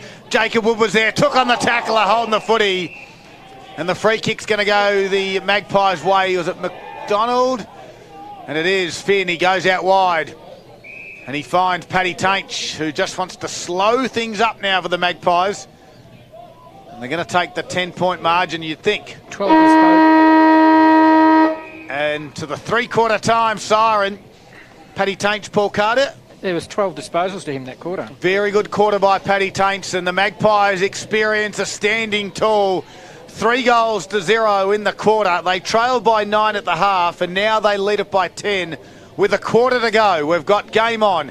It's Sale 8-8-56. Moe a 7-4-46. It's Gippsland live on TRFM across Gippsland and the Valley, and it's all thanks to Harvey Norman, Electrical Gippsland.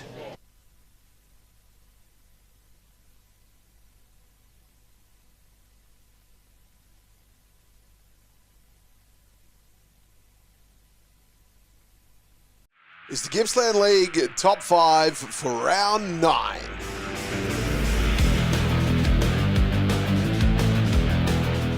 Kicking us off at number 1, Braden McCary here from Barnsdale. Started with the footy on the outside of 50.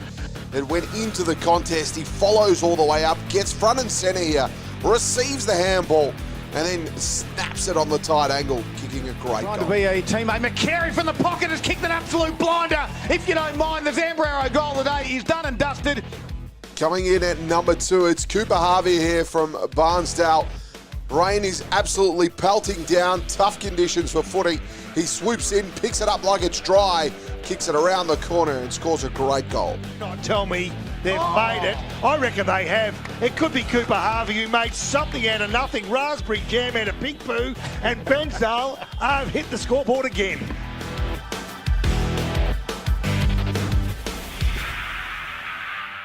Number 3, just a little bit of class here from Jaron Makepeace. Tough contest here, spills out, scoops it up, tucked against the boundary, check side if you don't mind.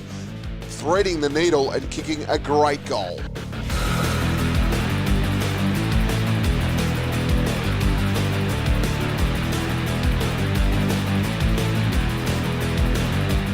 Number 4, it's Jack Hume here from Leon Gather.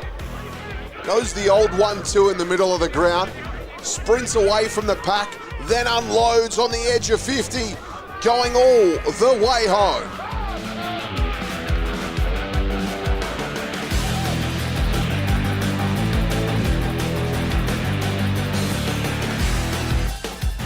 Number 5 is Jensen Garnham here. As easy as you like in the ruck contest, gets it, snaps it, finishes it. He had 8 goals this afternoon. What a fantastic effort by Jensen.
Welcome back to Sale's main oval. It is an absolute thriller here. 10 points a margin at three-quarter time. And Sale lead at 8.8.56, leading Moe 7.4.46. Key stats for Gippsland Ozuza Ute. Paul Carter. The inside 50s were remarkably similar, although it's the fact was that Sale's backline was repelling so well, but it was 9-8 that quarter. You wouldn't have thought so with the lead change the way it went. 32-31, Sale leading. Sale also leading the clearances 33-22. Jack Leslie, 41 hit-outs to three-quarter time, up against Chris Prowse, 14. The Shannon Lang, 11 disposals that quarter for a total of 26, 12 to Patrick Tainch for also a total of 26, Dowse 10 and Butcher 9. For Moe, Riley Baldy 24 disposals, Trent Baldy 22, 23 to Scott Van Dyke and Ben Danaher's on 21. All right, over to you, Nick Lucchino for Around the Grounds. Thanks to Harvey Norman Furniture, Gippsland. Yeah, NRO Scud in the Gippsland League, Leongatha 9.963 to Maffra 4.428. Moore 4.327, one Thaggy 5.11.41, and Traralgon and Bairnsdale in the thriller. Traralgon 6.642 to Bairnsdale 6.541. In the Mickey moving north 2.315 and more or less 10.868. Tura 14.26, 7.11.53. I wonder if Traralgon playing 2 draws in 2 weeks. Well, there you go. Final quarter is underway for Harvey Norman Computers, and tapping it down there was Leslie, but no one's going to win the secondary stoppage, so we're going to do it again. Can Sale hold on, Pop? Geez, it's going to go right down to the last seconds, I reckon. All right, so out in the outer wing area, Nash was there. Swooping on it, though, was Baldy. Right foot kicker, that's Riley. To the top of the 50, picking it off, though, Mason Anea for the Magpies. So I suppose they can, is what I'm saying, but... Yep. Expect Moe to surge again because we've had plenty of game changes, at least half a dozen in this game so far, and they're kicking with the aid of a decent sort of breeze, going to the left of Radio as Baldy goes inboard to Danaher. They're going to go deep into attack now again. Moe, can they find a winner here in front of goal? They can't. It spills to the front of the pack. That's where they've sort of fallen down today, and Freeman, who's been in the right areas more time than not, gets a free kick as a consequence of being taken too high. So right on the last line is Freeman. He's been good this afternoon. Box starts to creak and the sun starts to drop as Freeman kicks it out to the outer side. The target, Leslie. He's been good this afternoon. Takes the chest mark. Looks up, goes inboard to Lang. Why wouldn't you? Although Danaher closed quickly, kept his feet. Handball missed the target. Allows Butcher to come in and hit it. Now they're all starting to little left foot kick around the body's nice. And lands in the hands of Tainch, who had a big third quarter as well. These young players have been incredible today for Sale. Tainch's kick, though, towards Lang is picked off by Riley Baldy. His kick, not the best. Van Dyke now under pressure from a tackle of Cutler. And we've got a stoppage in the middle of the Sale's main oval. Poppy, did I tell you that Marty brought raspberry jam during the week? And then I took it back. Why? After what you said last week, what they make it out of. Here we go. We need some of that again today. It's Van Dyke with the ball. Handballs. Free kick for holding the ball. Advantage. Play on's the call. Tainch might get the 1-2. Gives to Lang. That's dangerous. Takes a bounce. Runs inside 50. Sums up the situation and kicks the goal. Shannon Lang, you little bloody beauty. You've kicked 3 and all of them have been sensational. Tainch just, he was instrumental in all that too. When he won that ball in the middle of the ground, he drew the Moe players to him, left Lang, would you believe, Lang on his own to run into another open goal. He was getting closed down by his Moe opponent, was still good enough though to get the goal. And we're out to a match-high 16-point lead to Sale. Wow. At the almost 3-minute mark of the final quarter. It's Harvey Norman Computers scoreboard reading Sale 9.862 to Moe 7.4.46. Umpires get the ball at the other side of the mud and have to run all the way back through the mud. What's going on? Special comments this afternoon. Nick Lucchino for Carpet Country. Back to the middle we go. Leslie with another clear tap down. Danaher wrapped up by Tainch quickly. And you talk about big moment to the game for Moore Bowling Club this afternoon, and gee whiz, Moe came here red hot favourites today, and Sale have been absolutely super. As that was nearly a stalemate, that ruck contest. They both put their hand up and the ball just stuck there as they tried to force it their way. And the umpire, Carey, will do it again. Leslie puts the hand out to get Taints to give him a hand up off the ground. He's starting to feel the pinch, the big fella. Done a lot of work today, and there's another thump forward. Baldy, Riley grabs ball. He gets rid of the ball nicely to Van Dyke. It's pulled a throw by the umpire. Riley Baldy doesn't like it. And they play on. Taints another touch. He's been busy. Goes to the outer side where he finds Butcher. He's been good as well.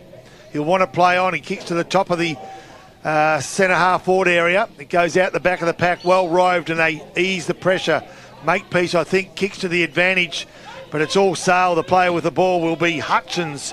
Kicks to the advantage of his teammate just down the ground. It was a nice take too, and it was Kai McDonald on the wing. He gives it. Oh, he gave it up in the end. Just coming off the bench was Blackshaw. Took the ball and just nabbed it off the hands of Jack Cantwell. He goes inboard. Van Dyke's the player. Left half forward flank. He's got a runner. It's a risky kick. Will it come off? It's going to be close.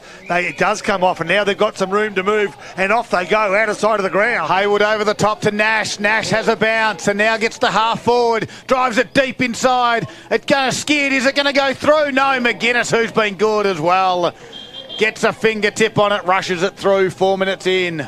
It's 7-5-47 Moe. They trail Sale by 15 points, 9-8-62. I think the move for me is now Kilda's got to go forward, especially with the wind. This is our opportunity now to roll the dice. Hutchins goes straight down the middle of the ground. Leslie Brad Desson taps it forward. They both slip over on the cricket wicket. It's slippery, it's muddy in the middle. And Brock Smith just absolutely drives his opponent in to the mud, and Kane Cutler gets up and he is now covered in head to toe. How's Mum feeling now? Yep, well, lucky he's playing at home with the black shorts on today. Yeah, times have changed. It might be Dad doing the washing tonight. Yep. Wood gets a kick around the corner to centre half forward. Boxer, you can vouch for that. Ball now. So Moe into attack. Right half forward flank. You tell me you do everything around home. I do. Marty will be doing a double shift as we speak, but listens intently on everything we say. I'm waiting for the text. Yeah. I'll tell you what what clothing I wouldn't want to be washing of yours today. The ball now, centre half forward. Moe makes something out of nothing. They need to, don't they? Wood might get a chance, or will it be Belfer? Belfer, taken off the ball. Play on was the call. Well, it was tough, and the umpire said fair, so I'm happy to go with that as the umpire will now take control. Inside forward 50. Moe kicking to the left of Radio. Moe with a slight breeze, and Moe trailing by 15 points. Tell you, Poppy, when he takes them off tonight, they'll walk themselves to the laundry. 48 metres out. Leslie with another tap down, but this time Wood gathers it. He wheels and turns. He sold Kenny. He slipped over. He got underneath Freeman, and he's ran too far. No. He ran from the top of the 50. He was outside, ran around 10 metres, 15 metres. He held the ball a long time, but he didn't run a long way. He slipped and touched it on the ground, technically too. Yes. Now, bad call, that one. Yeah, that one was. Because technically he did slip and touched it on the ground. The ball was touched on the ground. But free kick, Sale in their defensive 50. They're full of enthusiasm at the moment. Kicks towards Leslie. Why wouldn't you? Nearly takes the one-handed. Play on, said the umpire. Handball squeeze out the back. This time Cutler gave it to Leslie, who kicks down the line. Back there was Brad Desson. Squeezed a handball to Lang. Didn't take possession of the football. Blackshaw closes.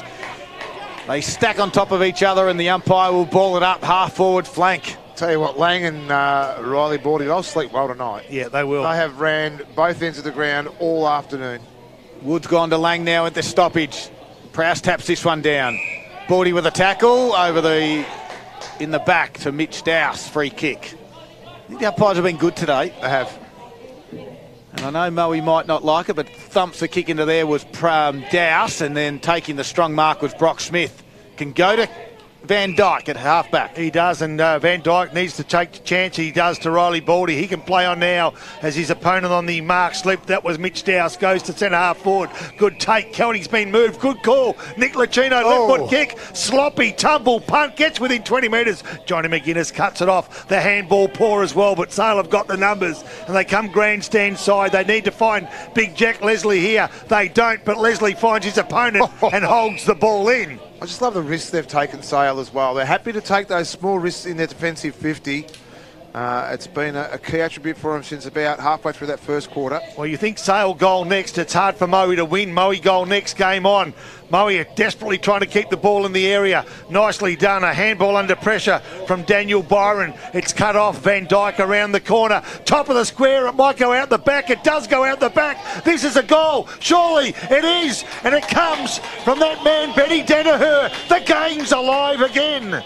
They're playing tall now, Moe down forward as well. So now they've got Kilty, Prowse, it'll be Blackshaw as well. So they've got some definite height. Riley Baldy's going to find himself in the forward line as well. So they're going to throw all at it now, Moe. So it's their big chance now. There's a nice little finish there by Danaher. And it brings the margin back to 9 points in Sale's favour. The Harvey Norman Computers scoreboard, Sale 9.862, leading Moe 8.553, 9-minute mark, final quarter. So ball comes back to the middle. Boxer, just count how many forwards they've got down there, will you? I'm having a look at the minute. I think they've gone back 6 and 6, have they? So Kilty's gone to the square. Baldy's down there with him as well. At one stage there, looked like they had a spare man, but maybe just in general play. So it is 6 on 6, still the traditional 6 forwards, 6 defenders. Leslie again, got one over the shoulder, and the free kick's going the way of Moe. Unlucky for the big fella Jack Leslie, desperate to trick that ball in. Prowse's way, right footer, kicks in the direction of his brother, and he can elevate, can't complete the mark. McGrath, here comes Baldy, Trent gives it back to Wood, Wood ducks the shoulder, lost the footy, Lang swoops on it, handball over the top to Mitch Dowse, open space, good kick to Cantwell. What a great kick by Dowse. That was just picture perfect. Cantwell goes towards Campbell and marks. No, yes, no. Play on to the umpire. Squeeze to handball out. Campbell gets on the end of it, chips it over the top. Running back with a flight. Can't complete the mark. McDonald taps it across to Dessert. Dessert miss. But there's a downfield, or whether it's downfield or back where it happened.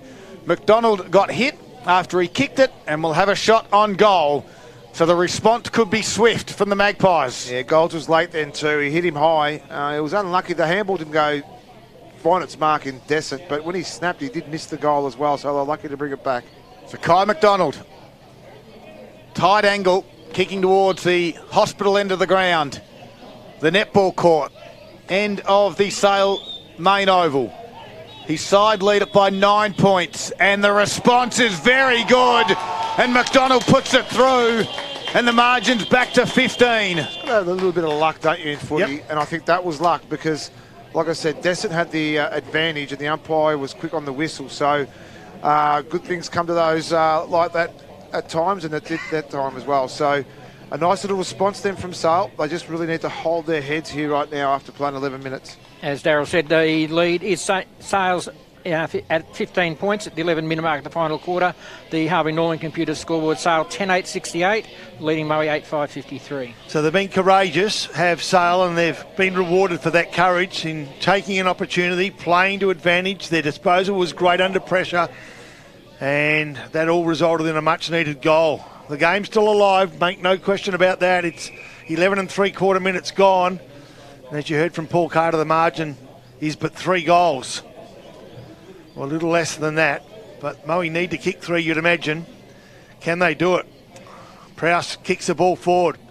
Wood applies the tackle, centre half forward. Umpire holds this one in. I think we didn't mention was that the Dowse kick initially, well, was absolutely perfect.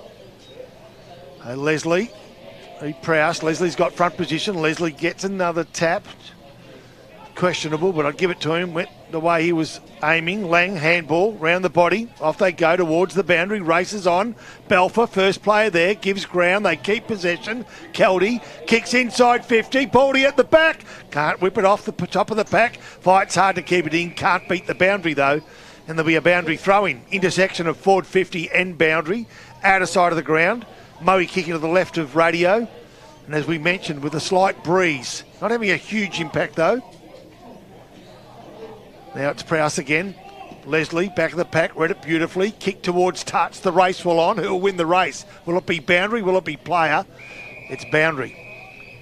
How do you feel? How do you think Jonty McGuinness is feeling at the moment? He's got the job on the coach of Moe. Well, he's been the best defender all day. Brilliant defender all day.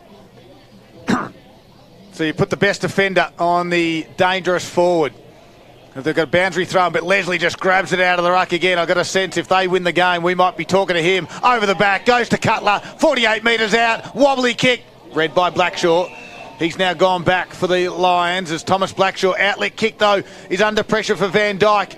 He's got some company out there in Cantwell. Good little sidestep, gets around his opponent and gets it to Maslin. And Maslin quickly looks inboard. He's fined and gets Taj Eden right in the middle of the Sale main oval. Belfort presents. So does Kelty. He goes to Kelty. He's too far out to score. You want him deep. He's 80 metres out. The target might be Trent Baldy. He goes towards Prowse. He got ripped off the footy. Play onto the umpire. Hutchins will just blaze away. Back to the middle. Can't complete it there was Cantwell. Handball through to Baldy. Baldy's little chiselling kick nicely done to Maslin. Right on 50. Maslin kicks to the fat side. Trent Baldy's a target with Freeman and Baldy with strength. Takes the mark. He always had control of that mark then. Played on quickly. And kicks the goal. Great call. Rob Popplestone. Trent Baldy wastes no time. Baldy's got two. It's a bit of a mirror to what, even though it was the opposite side of their feet, we had Danaher do the snap as well quickly, and now Trent Baldy's done the same as well. There's that little impact from the coach, Kilty. But Riley Baldy was the one that was the instigator there. He got the ball and kicked the ball quickly into Maslin. But it was initially the next kick from Maslin that had Trent Baldy one-on-one and the right sit. Margin back to 9 points on the Harvey Norman Computers scoreboard. Sale leading 10-8-68 to Moe 9-5-59. Almost 15 minutes played of this final quarter. All right, so Can you just cover your mouth when you cough? that was just Apologies, it's getting a bit fresh here at Sale main oval. Here's Rob Popplestone. Here we go. Prowse v Leslie. Centre break absolutely crucial. Who's going to win it? Players desperate for it. Moe get the opportunity. They can't burst their way through. The umpire will take control. No meterage gained by either side. We got there. The pressure's on. I can't speak. Hopefully you're enjoying the call. Nevertheless, there's a quick kick forward comes from Sales. Mitch Dowse inside forward 50. Every time Sale have threatened Moe, Sale have...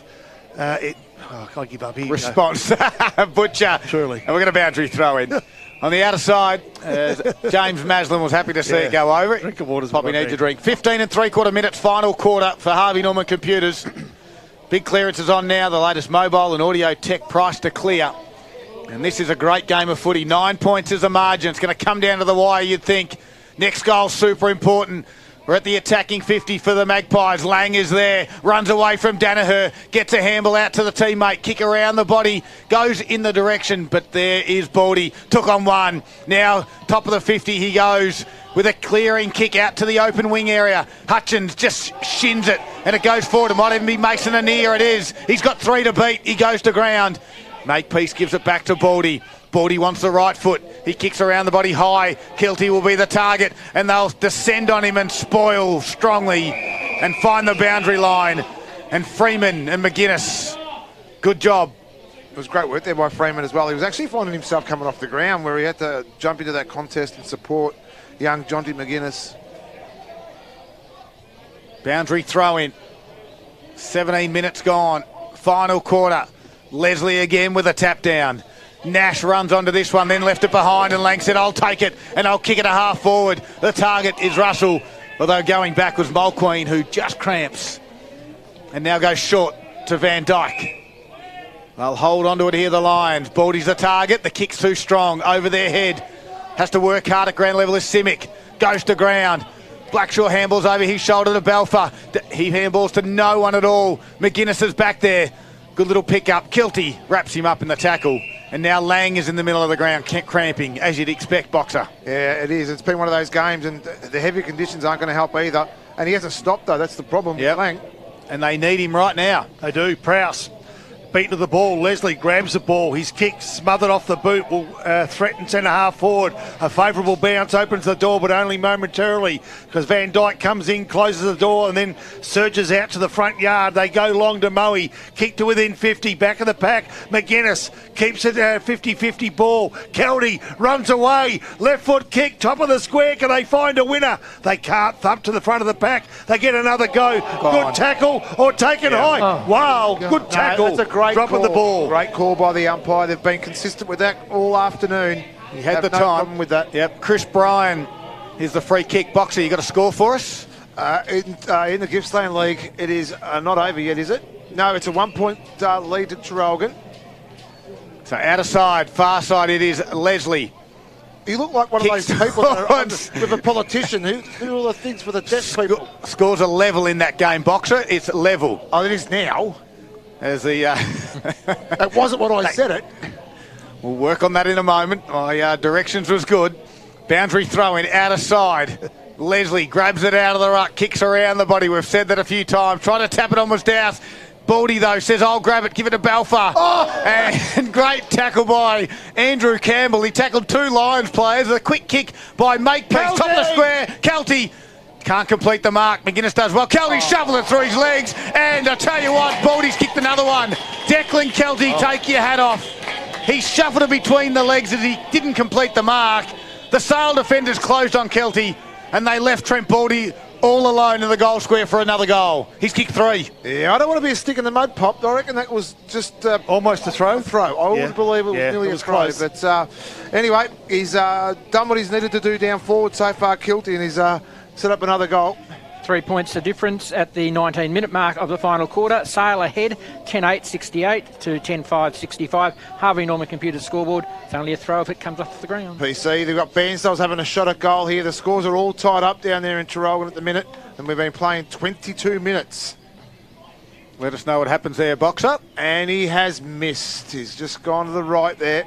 And going to the right is Sale. They're kicking to the right of Radio, and they're inside forward 50. They're wanting to respond because guess what? Their opponents are within 3 points. Nicely done. It was Candwell taken. Nicely done by Baldy. Everyone's lifting a bit. Quick kick by Makepeace. Can't get past Freeman, who's come from half back and taken the mark on centre wing.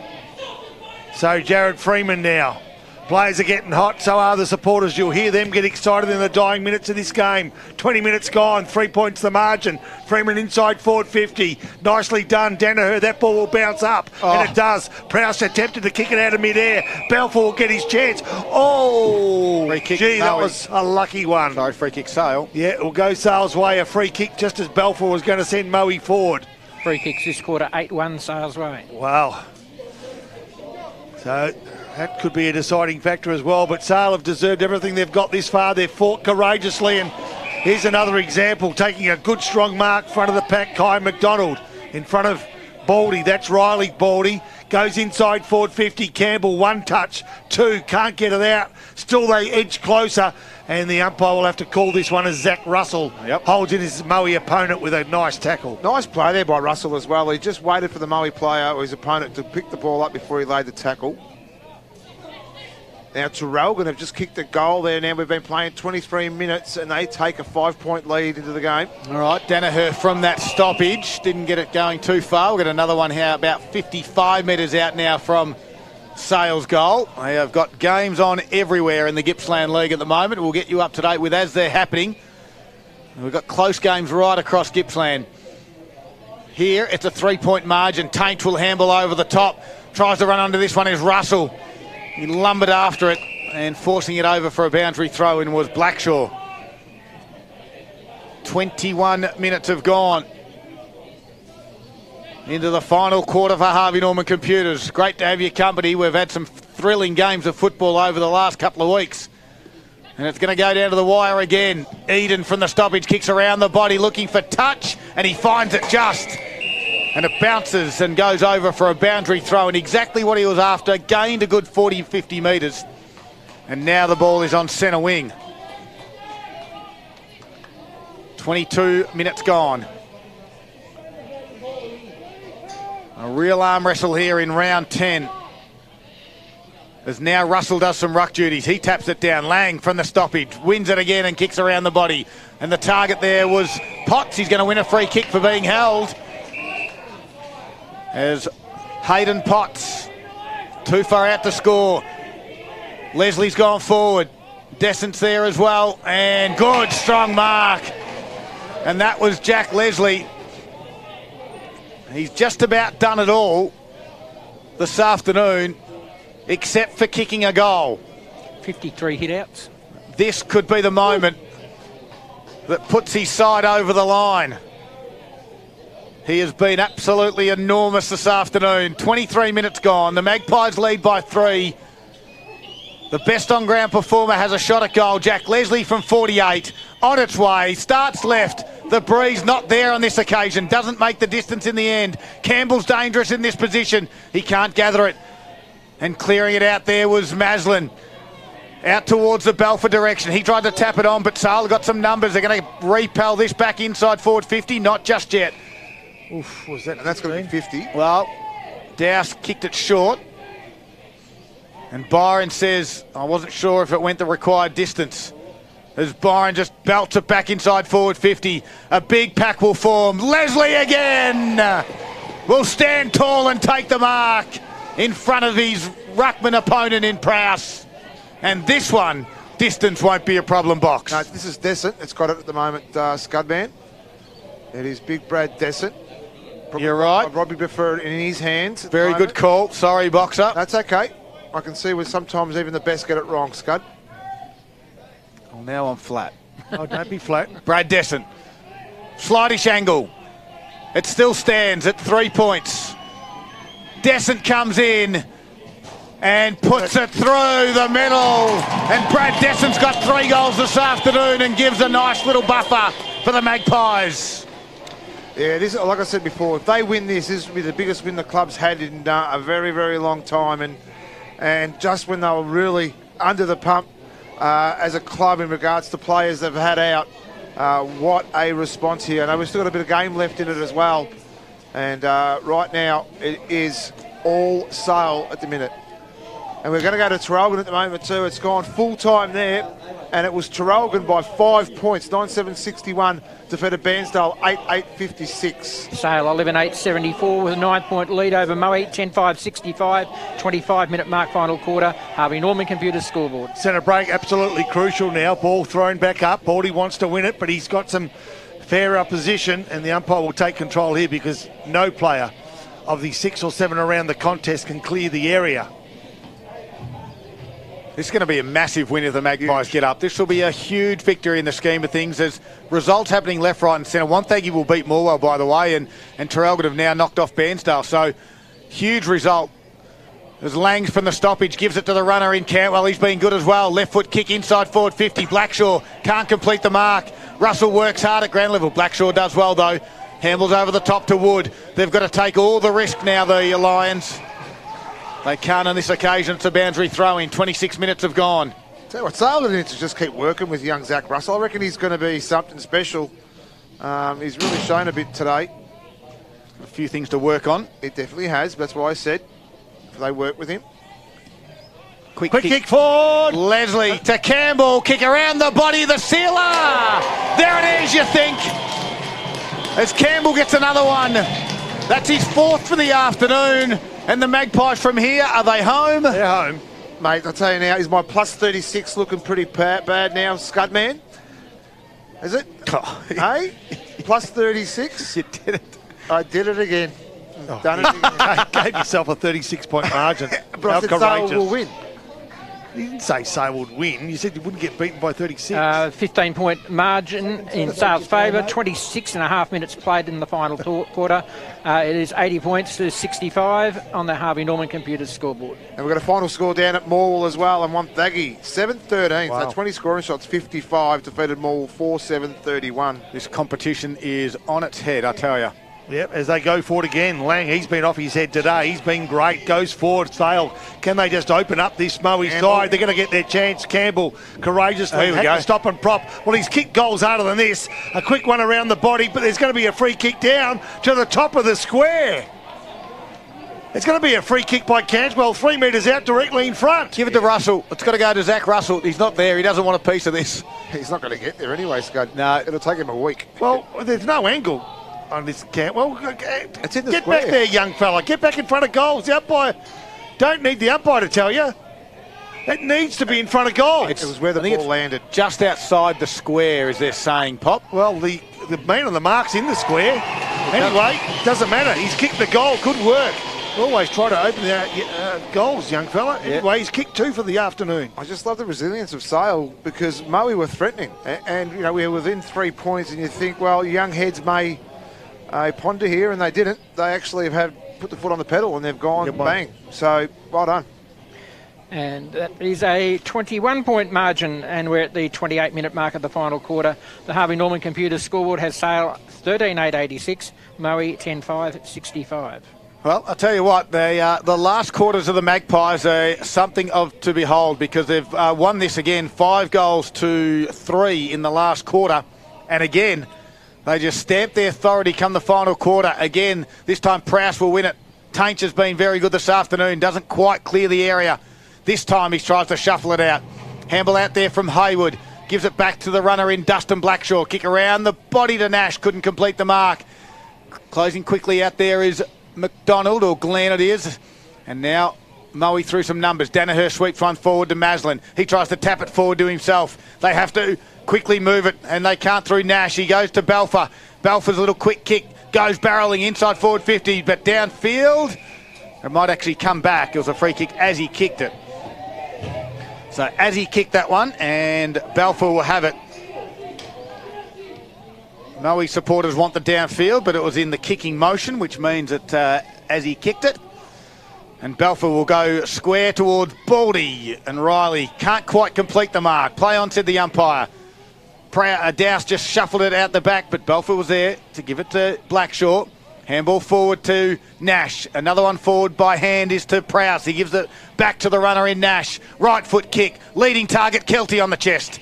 Beautiful kick. And Kelty will waste no time. He'll go back. Slide angle. This must go through if there any chance at all. Well, I don't think they are. 30 minutes have gone. 4 goals. And they trail by 21. It's Kelty's kick is kept it skinny.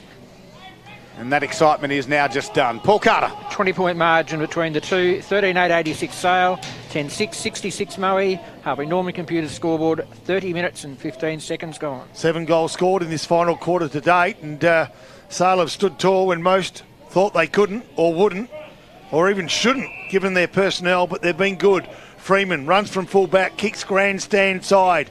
Leslie's been good, contests the ball. Lang's been great. A quick roving kick towards half forward flank, skims over the top. Dessert needs to give ground to try to catch Baldy. Hard man to run down, then he runs down the next in line. Free kick. Took his opponent high, and there'll be a free kick to Moe. Half back flank, it'll go the way of Benny Maslin. Plays on quickly. Kick was a beauty. Balfour to Baldy. This time it's Trent Baldy. Kicks to the top of the square. That's where Kelty will contest. But at ground level, Freeman's the first man there, and he eases the pressure and kicks towards touch. Bursts through defensive 50, but can't get past Moe's Callum Nash, who kicks towards goal. And McGuinness sees this one over yet again. Good work. He's been good, McGuinness, too. Moe goes to 10-7-67, trailing by 19 points. Sale 13-8-86, 31.5 played on the Harvey Norman Computers scoreboard. Seconds to go, you'd read. Yeah, you'd say Sale will be back in the 5 after this, with losses to Bairnsdale and Morwell, and of course a loss to Moe as well. So 3 of the top 5 sides going down as the siren sounds, and the Magpies. Unbelievable victory on Saturday afternoon. 13-8-86 have defeated Moe. 10-7-67. This competition, the Gippsland League in season 2024, is an absolute belter, and it throws up surprises week in, week out. Sale win it by 19 points. It's Gippsland Live on TRFM after the break, with the post-game coming up. All the key players will have a chat to the best on ground as well, and it's all thanks to Harvey Norman Electrical Gippsland.